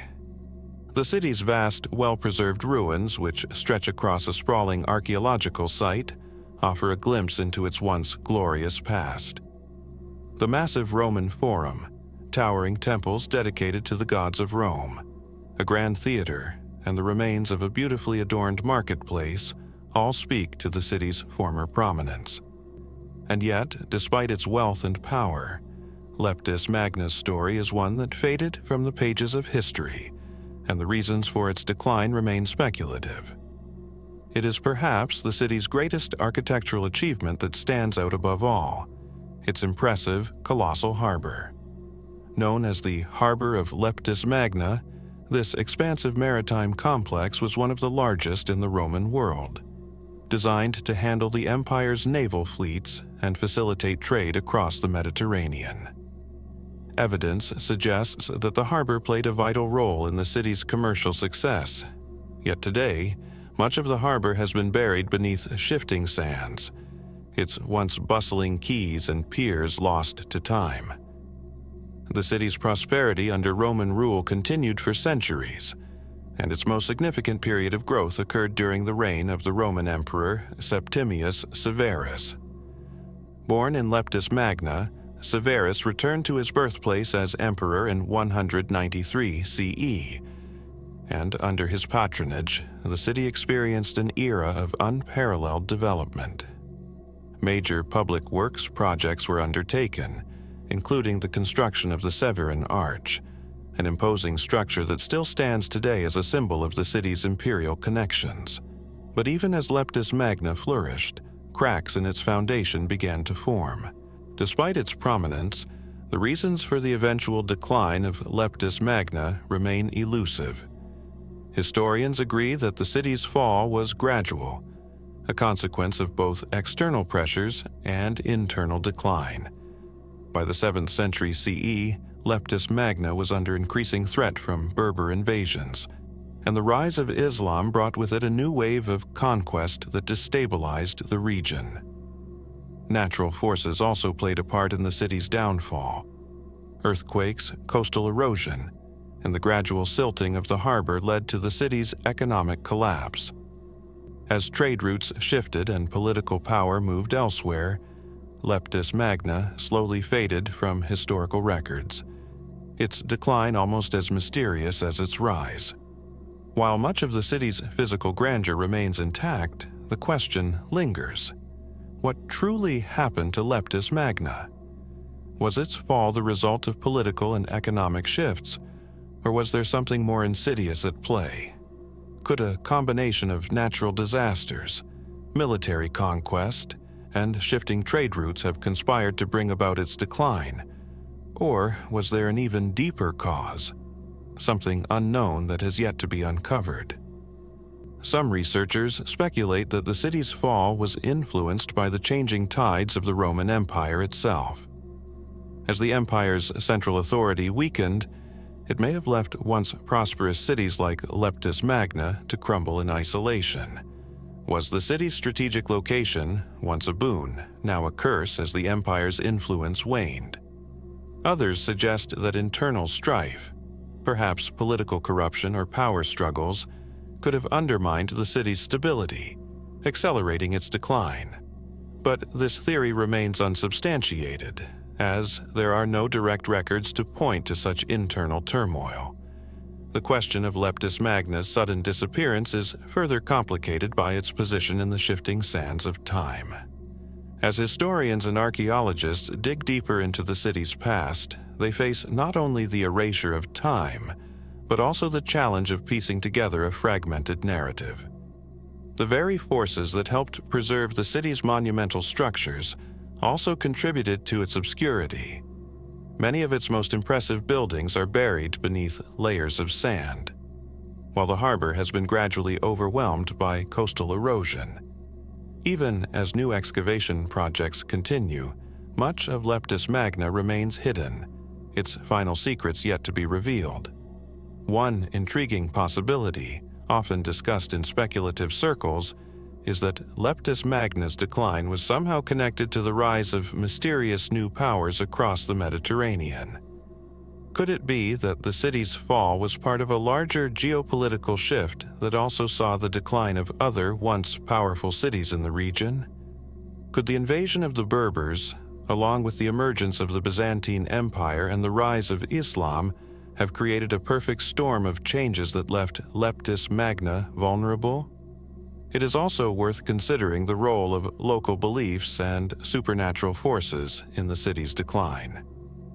In the ancient world, cities like Leptis Magna were often seen as more than just political entities. They were imbued with spiritual significance, linked to the gods, and viewed as central to the well-being of their people. Was it possible that the people of Leptis Magna, sensing the decline of their city, believed they were witnessing the wrath of the gods? Did such beliefs contribute to a sense of resignation and withdrawal, hastening the city's fall? The mysteries of Leptis Magna persist. It remains unclear whether the city's collapse was a slow and inevitable process, or whether something more sudden and dramatic occurred. The ruins, still standing tall against the horizon, evoke a sense of awe and wonder, but they also invite more questions. Perhaps the answers lie buried beneath the sands, waiting for future generations of explorers and scholars to uncover.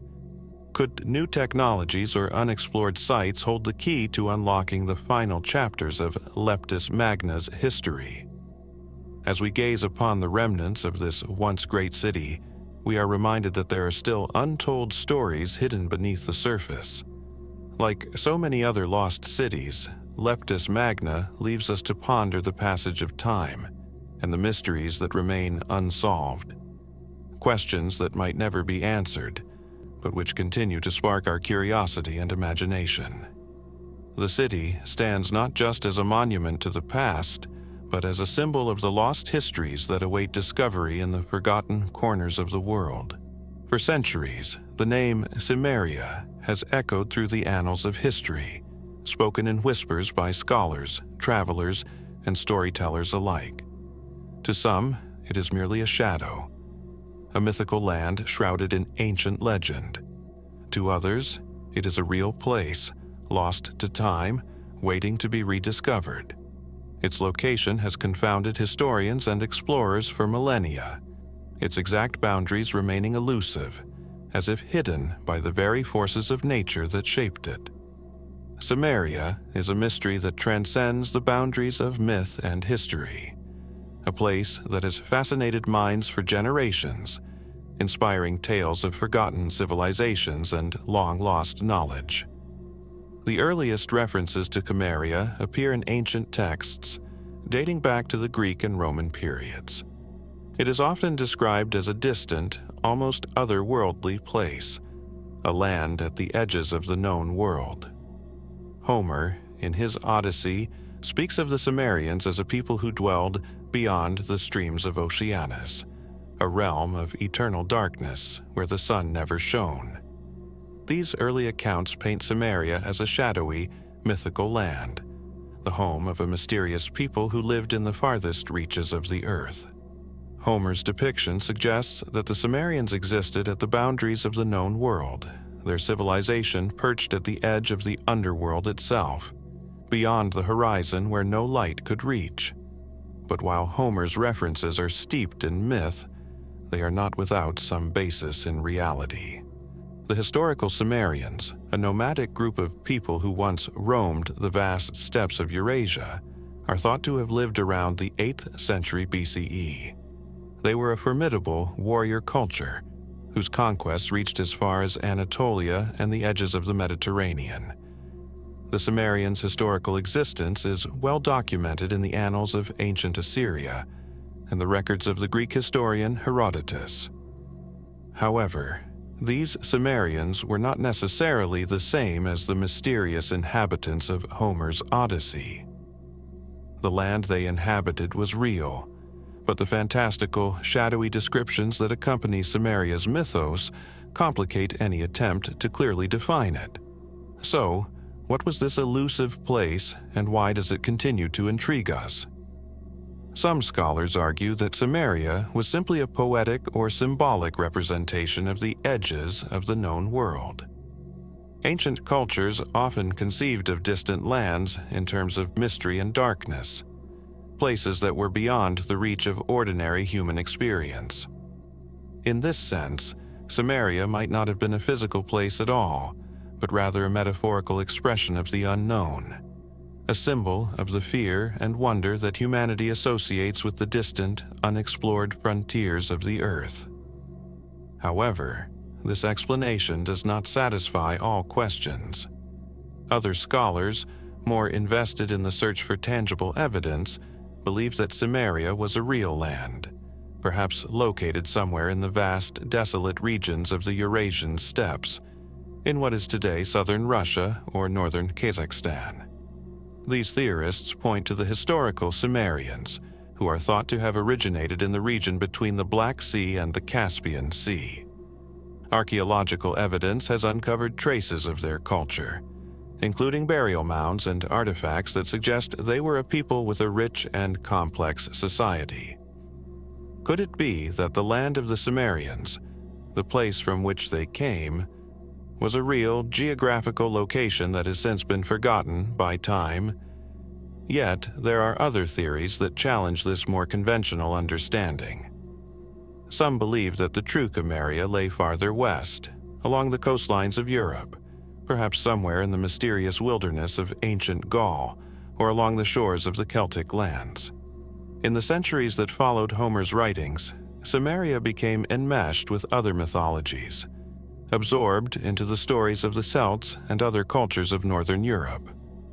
Was this an entirely different Cimmeria, or did the ancient writers conflate disparate lands into one grand mythical place?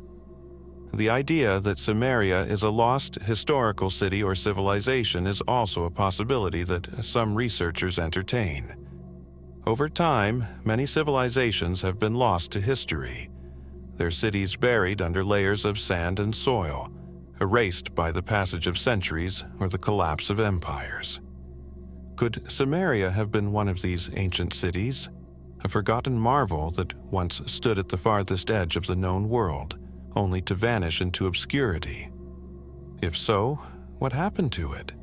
Was it consumed by war, natural disaster, or simply the erosion of time itself? Plus, one theory, rooted in the murky depths of the speculative, suggests that Cimmeria may not have been a geographical location at all, but instead an allegory for a lost knowledge or civilization, hidden away in the corners of history. Some have pointed to the great flood myths shared by many ancient cultures, stories of a great deluge that swept away entire civilizations, as clues to Cimmeria's true nature. Could the Cimmerians be a metaphor for a civilization that once thrived, only to be obliterated by a catastrophic event? Were they the survivors of a world lost to a great flood or cataclysm, their land submerged and forgotten beneath the tides of time? As with many lost cities and civilizations, the deeper we dive into Cimmeria's history, the more questions arise, and the harder it becomes to discern fact from fiction. Despite extensive research, no definitive evidence of Cimmeria's true location has ever been found.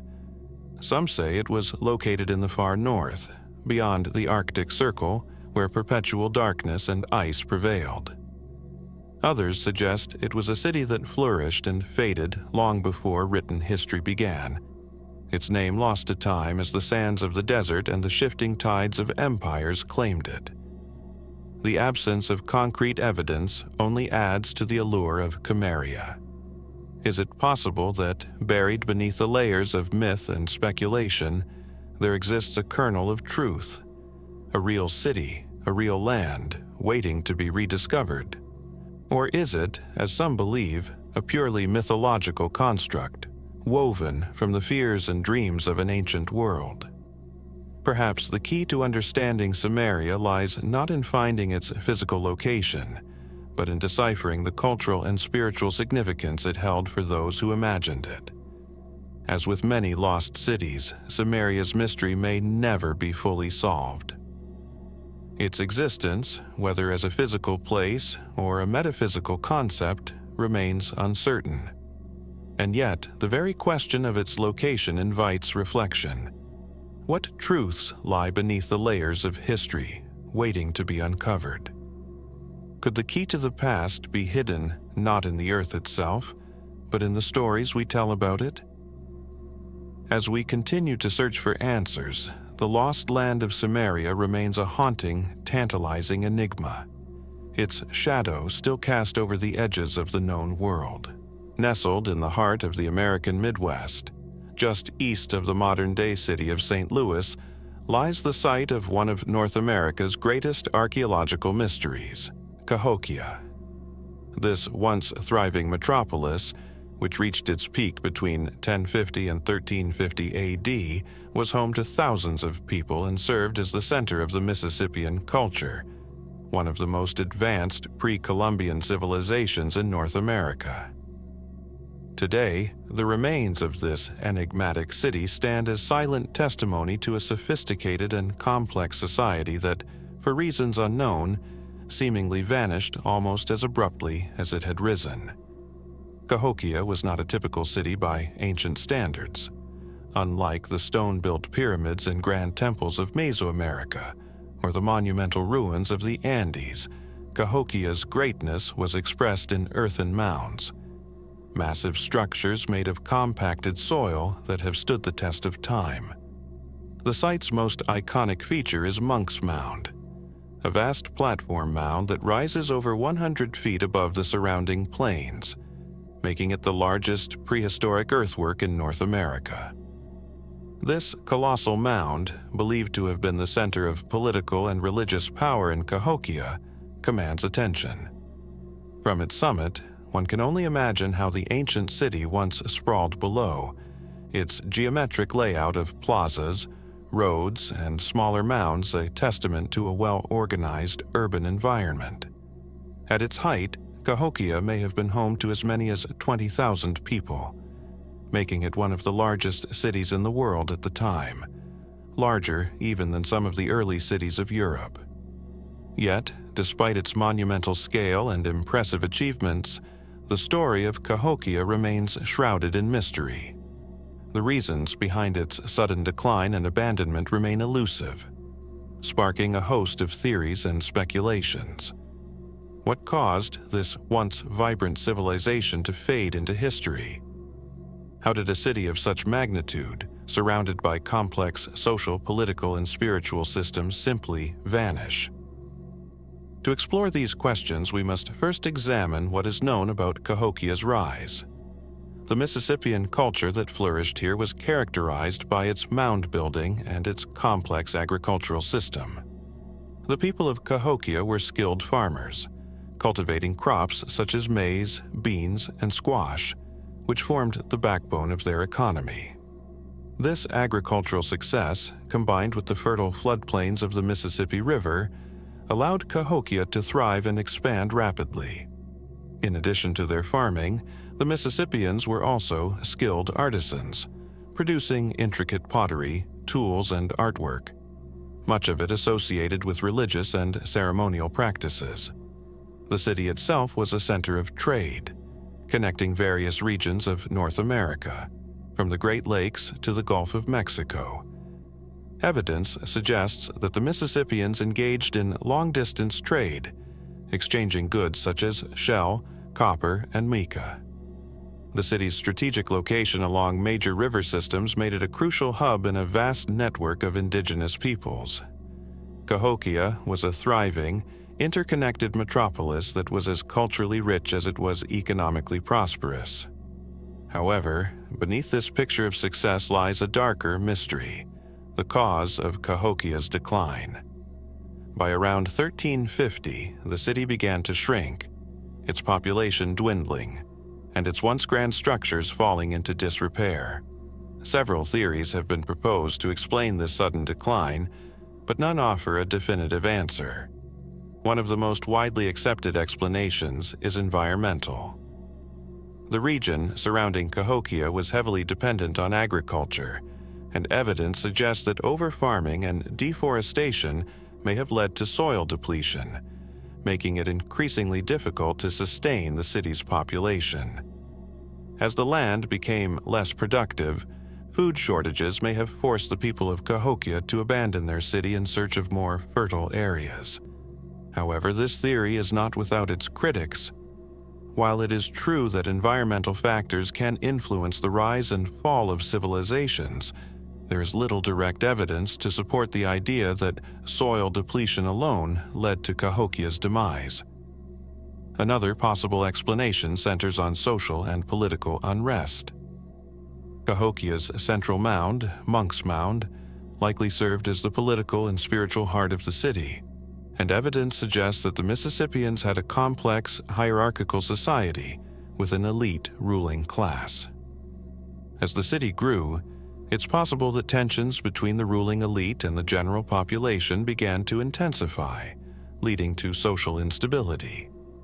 Some archaeologists have suggested that the abandonment of Cahokia may have been driven by internal conflict or a collapse in leadership. The fact that Cahokia's central authority appears to have weakened over time, evidenced by the destruction of some of its key structures, supports this theory. In addition to these more conventional explanations, there are those who have suggested more speculative causes for Cahokia's decline. Some have pointed to possible encounters with foreign peoples, such as the Norse or early European explorers, who may have brought with them diseases that decimated the local population. Others speculate that Cahokia's disappearance might be linked to some kind of supernatural event, invoking the mysterious and sacred nature of the site's religious practices. Was Cahokia's decline tied to a loss of faith or spiritual upheaval, perhaps resulting in the abandonment of the city as its people sought refuge elsewhere? Some have even suggested that Cahokia's disappearance could be the result of a deliberate, catastrophic event. Perhaps a sudden and violent conflict, or the deliberate destruction of the city by its own people. Evidence of burning and destruction at the site could hint at such a scenario, but there is no concrete proof to support the idea of a violent end. Despite the many theories, the true reason for Cahokia's decline remains elusive. Its disappearance from the historical record leaves more questions than answers. Was it simply the inevitable consequence of environmental exhaustion and social upheaval, or was there something more profound at play? Cahokia's legacy endures, not only through its physical remains but also through the mystery that surrounds it. What truths about the city and its people still lie hidden beneath the earth, waiting to be uncovered? Could the answers to these questions unlock further insights into the lives of the Mississippian people and their once great civilization? As we continue to explore Cahokia's history, we are reminded that the mystery of lost cities often extends beyond the questions of why they vanished. It invites us to consider the deeper truths of human civilization, how societies rise, thrive, and ultimately fall, leaving behind only whispers of their existence in the form of monuments and stories. The story of Cahokia, with all its grandeur and enigma, continues to beckon us to uncover the forgotten chapters of our shared past. The desert can be an unforgiving place, where the relentless sun beats down on arid landscapes and the winds shape the earth, leaving only whispers of what once was. In the heart of one such desolate expanse lies the mystery of Sand City, a name that conjures images of a civilization lost to time, swept away by the shifting sands of an inhospitable desert. Despite its name, little is known about the city itself, its origins, its people, or why it vanished into the dust. Yet, its legend endures, captivating those who seek answers to the puzzle of human history. The location of Sand City remains the subject of much debate, with various theories suggesting that it may have once stood somewhere along the ancient trade routes that crisscrossed the Sahara Desert. Some claim it was a thriving oasis city, rich in culture and commerce, while others envision it as a small, isolated settlement, struggling to survive in the harsh conditions of the desert. What is clear, however, is that Sand City was a place of considerable importance in its time. Evidence points to a civilization that flourished sometime between the 2nd and 6th centuries AD, although there is no concrete proof to confirm exact dates. Archaeologists and historians have long speculated that Sand City was part of a network of ancient trading hubs that spanned vast distances, from the Mediterranean to the African interior.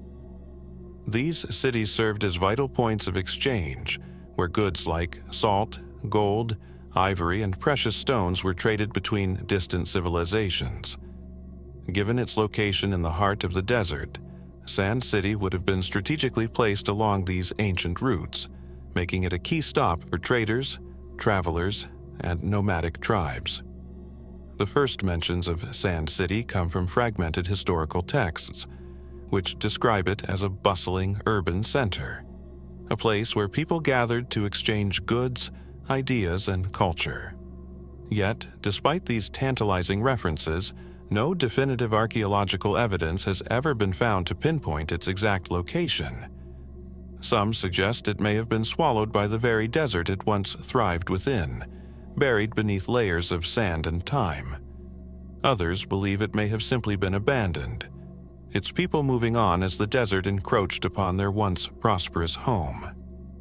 The shifting sands, relentless and omnipresent, may have concealed the city, leaving only faint traces behind.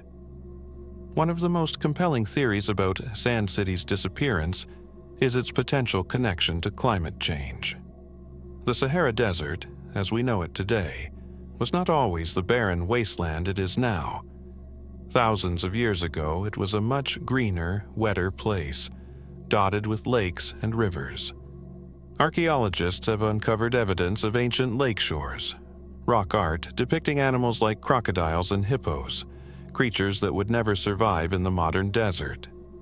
It's possible that a more hospitable climate allowed for the growth of cities like Sand City. Over time, as the climate shifted, the region became drier, and the once vibrant oases dried up, leaving the city to succumb to the harsh conditions of the desert. There are also hints that Sand City might have been caught in the crossfire of greater geopolitical forces. Some believe that the city was abandoned not due to environmental factors, but because of the expansion of other empires or migrating nomadic tribes that encroached on its territory. The collapse of ancient civilizations, whether due to war, invasion, or internal strife, is a pattern that repeats throughout history. Could Sand City have fallen victim to this same fate? If so, what happened to its inhabitants? Did they scatter, integrating with other cultures, or did they simply vanish from the historical record? While mainstream archaeologists lean toward environmental and geopolitical explanations, others entertain more speculative theories. Some suggest that Sand City's disappearance was not so much a natural process as it was a deliberate act. Could it have been destroyed in a catastrophic event? Perhaps it was the target of an ancient form of sabotage, or even an act of religious or political upheaval that led to its sudden abandonment. Others entertain even more fantastical theories, suggesting that Sand City might have been built by an unknown ancient civilization, one that possessed technology and knowledge far beyond its time. Could Sand City have been an early center of innovation, only to be wiped out by forces too powerful for its people to withstand? Another intriguing possibility lies in the connection between Sand City and the legend of the City of Gold. Many ancient cultures have stories of a city rich with treasure, hidden deep within the earth or lost to time.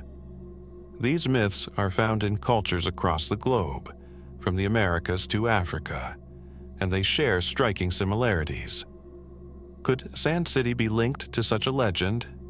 Perhaps it was a prosperous city, its wealth and riches so great that its story was passed down through generations, evolving into a tale of an untouchable paradise.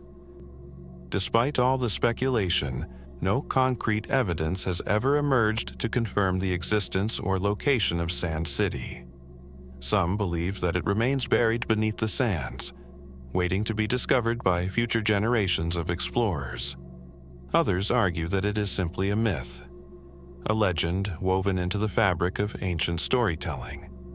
Yet, even without definitive proof, the legend of Sand City endures. It beckons us to consider the lost civilizations that once populated the world, their cities rising and falling in the shadows of history. How many other cities like Sand City remain hidden, lost to time and the forces of nature? What knowledge, treasures, or stories lie beneath the shifting sands, waiting to be uncovered? The mystery of Sand City is not just one of ruins and forgotten artifacts. It is a reflection of the fragility of human existence and the impermanence of even the most enduring civilizations. As we continue to search for answers, we are reminded that the past is never fully lost. Sometimes, all it takes is a shift in perspective, or the winds of fortune to reveal the hidden secrets of the world. In the dense jungles of Central Africa, a mystery sits buried beneath the soil, hidden from plain sight, and concealed by nature's most unexpected architects, termites. This enigmatic site, known as Termite City, is as much a puzzle for archaeologists as it is a symbol of the secrets that the Earth holds. Secrets that defy the conventions of ancient civilization and question what we think we know about the rise and fall of cities. Imagine, if you will, a vast, sprawling city. Its boundaries defined not by stone or mortar but by the intricate networks of tunnels and mounds constructed by tiny, industrious insects. In the heart of the rainforest, towering termite mounds stretch skyward like a dense, labyrinthine forest of stone, though they are made entirely of earth and organic materials. These structures, which can reach up to 30 feet high, create a surreal landscape that resembles a city from a distance, an eerily quiet and mysterious metropolis, standing silently against the encroaching forces of time. This city, however, is no ordinary one. It is not a city of human hands or mind. Instead, it is the product of countless generations of termites, an ecosystem in which thousands, or even millions, of tiny creatures labor tirelessly to build these towering structures. Yet beneath these impressive mounds lies a deeper, more intriguing mystery. Some have speculated that these termite cities might hold the remnants of human civilization, an ancient society, now long gone, whose traces have been consumed by nature and forgotten by history. Could this strange landscape be the last echo of a city lost to time, one whose inhabitants once carved out an existence in harmony with nature, only to have their legacy overtaken by the very creatures they shared their environment with? The idea of Termite City being a man-made site is largely based on the mysterious nature of the structures that termites create. The mounds, which are built over the course of decades, sometimes centuries, are astonishingly complex. They feature a vast network of chambers, ventilation shafts, and passageways that seem too deliberate to be the random work of insects. Some structures even contain sophisticated designs for regulating temperature and humidity, which has led many to compare them to the ancient wonders of human engineering, such as the pyramids of Egypt or the intricate aqueduct systems of the Roman Empire. The primary question that arises when we encounter these natural marvels is, could these mounds have been built, at least in part, by humans or an ancient civilization? Some anthropologists have wondered whether early humans, in their quest to survive the harsh realities of prehistoric environments, might have borrowed from the termites' design to create their own shelter and urban environments. Could these mounds have been used as templates or models for human construction, with humans adapting the termites' genius for their own needs? Archaeological investigations have uncovered ancient tools and remnants of human activity in some of these termite-rich regions, but whether these discoveries are connected to the termite mounds remains an open question. The theory that termites might be a byproduct of human innovation rather than merely a passive force is not a new one. In the 19th century, the British explorer Sir Richard Burton suggested that there could be an ancient civilization of termites, one where people adapted to living alongside the insects, possibly creating a symbiotic relationship. He hypothesized that such a civilization might have employed termite colonies to build their homes, or perhaps even lived beneath the ground, in subterranean cities connected to the labyrinthine systems of termite tunnels. The idea was largely dismissed at the time, but it has since sparked the imagination of more recent researchers, with some pointing to the highly organized nature of termite mounds as evidence that an advanced society might have once harnessed their abilities. Despite these theories, modern archaeology leans toward the understanding that termite mounds are the products of, well, termites. Their behavior, though sophisticated, is driven by instinct rather than design. The termites create these structures to protect their colonies and maintain a stable environment. However, the sheer scale of these mounds, sometimes forming enormous clusters or cities of their own, suggests an incredible level of collaboration and shared purpose that mirrors human behavior in surprising ways. There is something about these structures that seems far too elaborate to be dismissed as mere instinct. Another layer of mystery comes from the way these mounds have persisted over time. In some areas, termite cities appear to have been in place for centuries, perhaps even millennia, eroding slowly over time, yet remaining intact enough for researchers to study their structure and composition. Could it be that these mounds were once mistaken for something else? Perhaps a human construction that had long been forgotten or misinterpreted by explorers? The term termite city may have been coined not just for the structure's shape, but also for their ambiguous origins, leading people to believe that this was an ancient city buried beneath the ground. Could the fertile soil that supports these complex ecosystems once have nourished a lost civilization whose very presence was overrun by nature? One theory, however, strays further from conventional explanations, suggesting that the site may not be an archaeological mystery, but a cautionary tale about the intersection of nature and civilization. Could these termite mounds be a reminder that civilization, no matter how grand it might become, remains vulnerable to the forces of nature? The same mounds that serve as testament to the termites' ability to adapt and thrive could also symbolize the fragility of human creations in the face of time and decay. Ultimately, the true nature of Termite City remains elusive. As with many lost cities and enigmatic ruins, questions abound. Were these structures the work of human hands, inspired by the very creatures that now call them home? Or were they merely the product of instinctive behavior, offering a glimpse into the remarkable capabilities of nature's architects? Perhaps the answers lie somewhere between the realms of the known and the unknown, where human ingenuity and the mysterious workings of nature converge. As we ponder the secrets of Termite City, we are reminded of the vast unknowns that still lie buried beneath the surface of our world, waiting for the right moment to be discovered. Could this strange and wondrous city, formed of dirt, driven by instinct and cloaked in mystery, hold the key to understanding a lost chapter of history?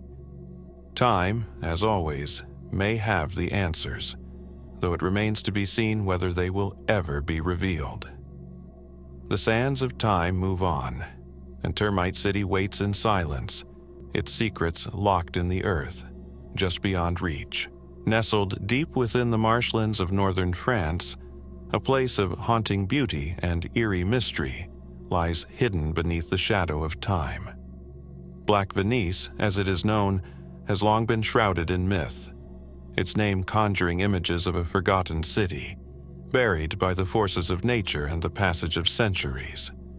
Unlike the grand ruins of ancient empires, Black Venise does not boast towering stone structures or impressive remnants of its past grandeur.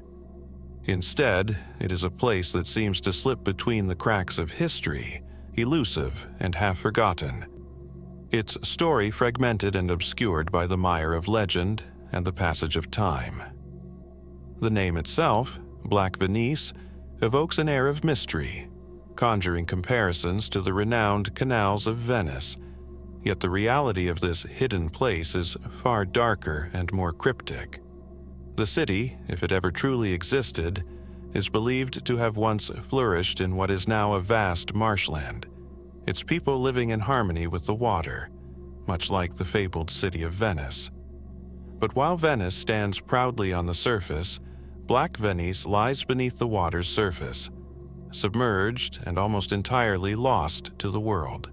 Some say it was swallowed whole by the river, or vanished beneath the mud and silt, leaving only faint traces of its existence. The city's name hints at its watery fate, suggesting that it is a place where light struggles to reach, and where even the echoes of its past are trapped beneath the surface. The legend of Black Venise dates back to the Middle Ages, when it was said to be a thriving town or settlement located along the waterways of northern France. It was supposedly a rich and powerful community, famed for its stunning architecture, intricate canals, and bustling trade. Yet, like so many forgotten cities, it met a tragic end. Some say that a great flood or natural disaster, perhaps an unforeseen shift in the course of the river, consumed the city, pulling it under the earth's embrace and drowning it in the very waters that once nourished its people. Over time, the details of its downfall grew muddled, obscured by the haze of history and the whispers of those who claimed to have seen the city's ruins just beneath the surface. Perhaps the most compelling aspect of the legend lies in the elusive nature of the city itself. For centuries, there have been reports of sightings of Black Venise, strange, fleeting glimpses of its dark ruins beneath the murky waters of the marshland. Fishermen, travelers, and even modern-day explorers have claimed to have seen the faint outlines of buildings or what appeared to be once proud structures rising out of the water like ghostly silhouettes. Some say the ruins emerge only during certain times of year, when the tides shift or the water levels drop. But when the weather changes or the rains return, the city vanishes again, swallowed up by the ever-changing landscape. These eerie sightings have inspired many theories, each attempting to explain the lost city's nature and fate. Some believe that Black Venise was simply a victim of natural forces, its fragile infrastructure succumbing to the erosion of time. A flood, a shift in the river's course, or an earthquake could have been the final blow that left the city in ruins. Yet the repetition of these reports over centuries, coupled with the city's elusive nature, suggests that something more mysterious might be at play. The existence of Black Venise itself is, however, often questioned. Critics argue that the city might have never existed at all, and that the stories surrounding it are nothing more than a combination of folklore and exaggerated reports. In this theory, Black Venise becomes a cautionary tale, a legend woven from the threads of truth and fantasy. Could the name have been attached to a settlement that was once there but left no lasting remnants behind? Or is the city's legend tied to the unknowable nature of the marshland itself, where human presence is almost forgotten, leaving only traces of lives lived long ago? Adding another layer to the mystery is the fact that the surrounding area has been subject to changing tides and shifting landscapes for centuries. The region's marshlands are notorious for swallowing up anything that crosses their path, be it human, animal, or architecture. Some speculate that the city's mists and elusive reputation stem from the treacherous nature of the terrain itself. Could it be that the ruins of Black Venise are simply too submerged or overrun by the dense vegetation to be properly investigated? There is also a possibility that the term Black Venise refers not to a single lost city, but rather to a cluster of settlements or trading posts that once dotted the landscape, each now lost to time. Could Black Venise be a collective term for a series of once thriving communities, now dispersed and hidden within the depths of the marshes? Perhaps this city was never truly a single location, but rather a collection of related places whose identities have merged over time, obscured by the narrative of a lost, tragic city that history has since swallowed whole. More speculative theories have also emerged in recent years. Some suggest that the legend of Black Venise might hold clues to an ancient civilization or culture far older than previously imagined. Could it have been a settlement founded by a people whose existence has since been erased from the historical record? The idea that Black Venise might represent something more ancient and far-reaching than simply a medieval town adds another layer of intrigue to the mystery. What might we be overlooking? What remains hidden beneath the muddy waters, waiting to be uncovered? Despite the growing interest in Black Venise, little concrete evidence exists to prove its actual location or its very existence.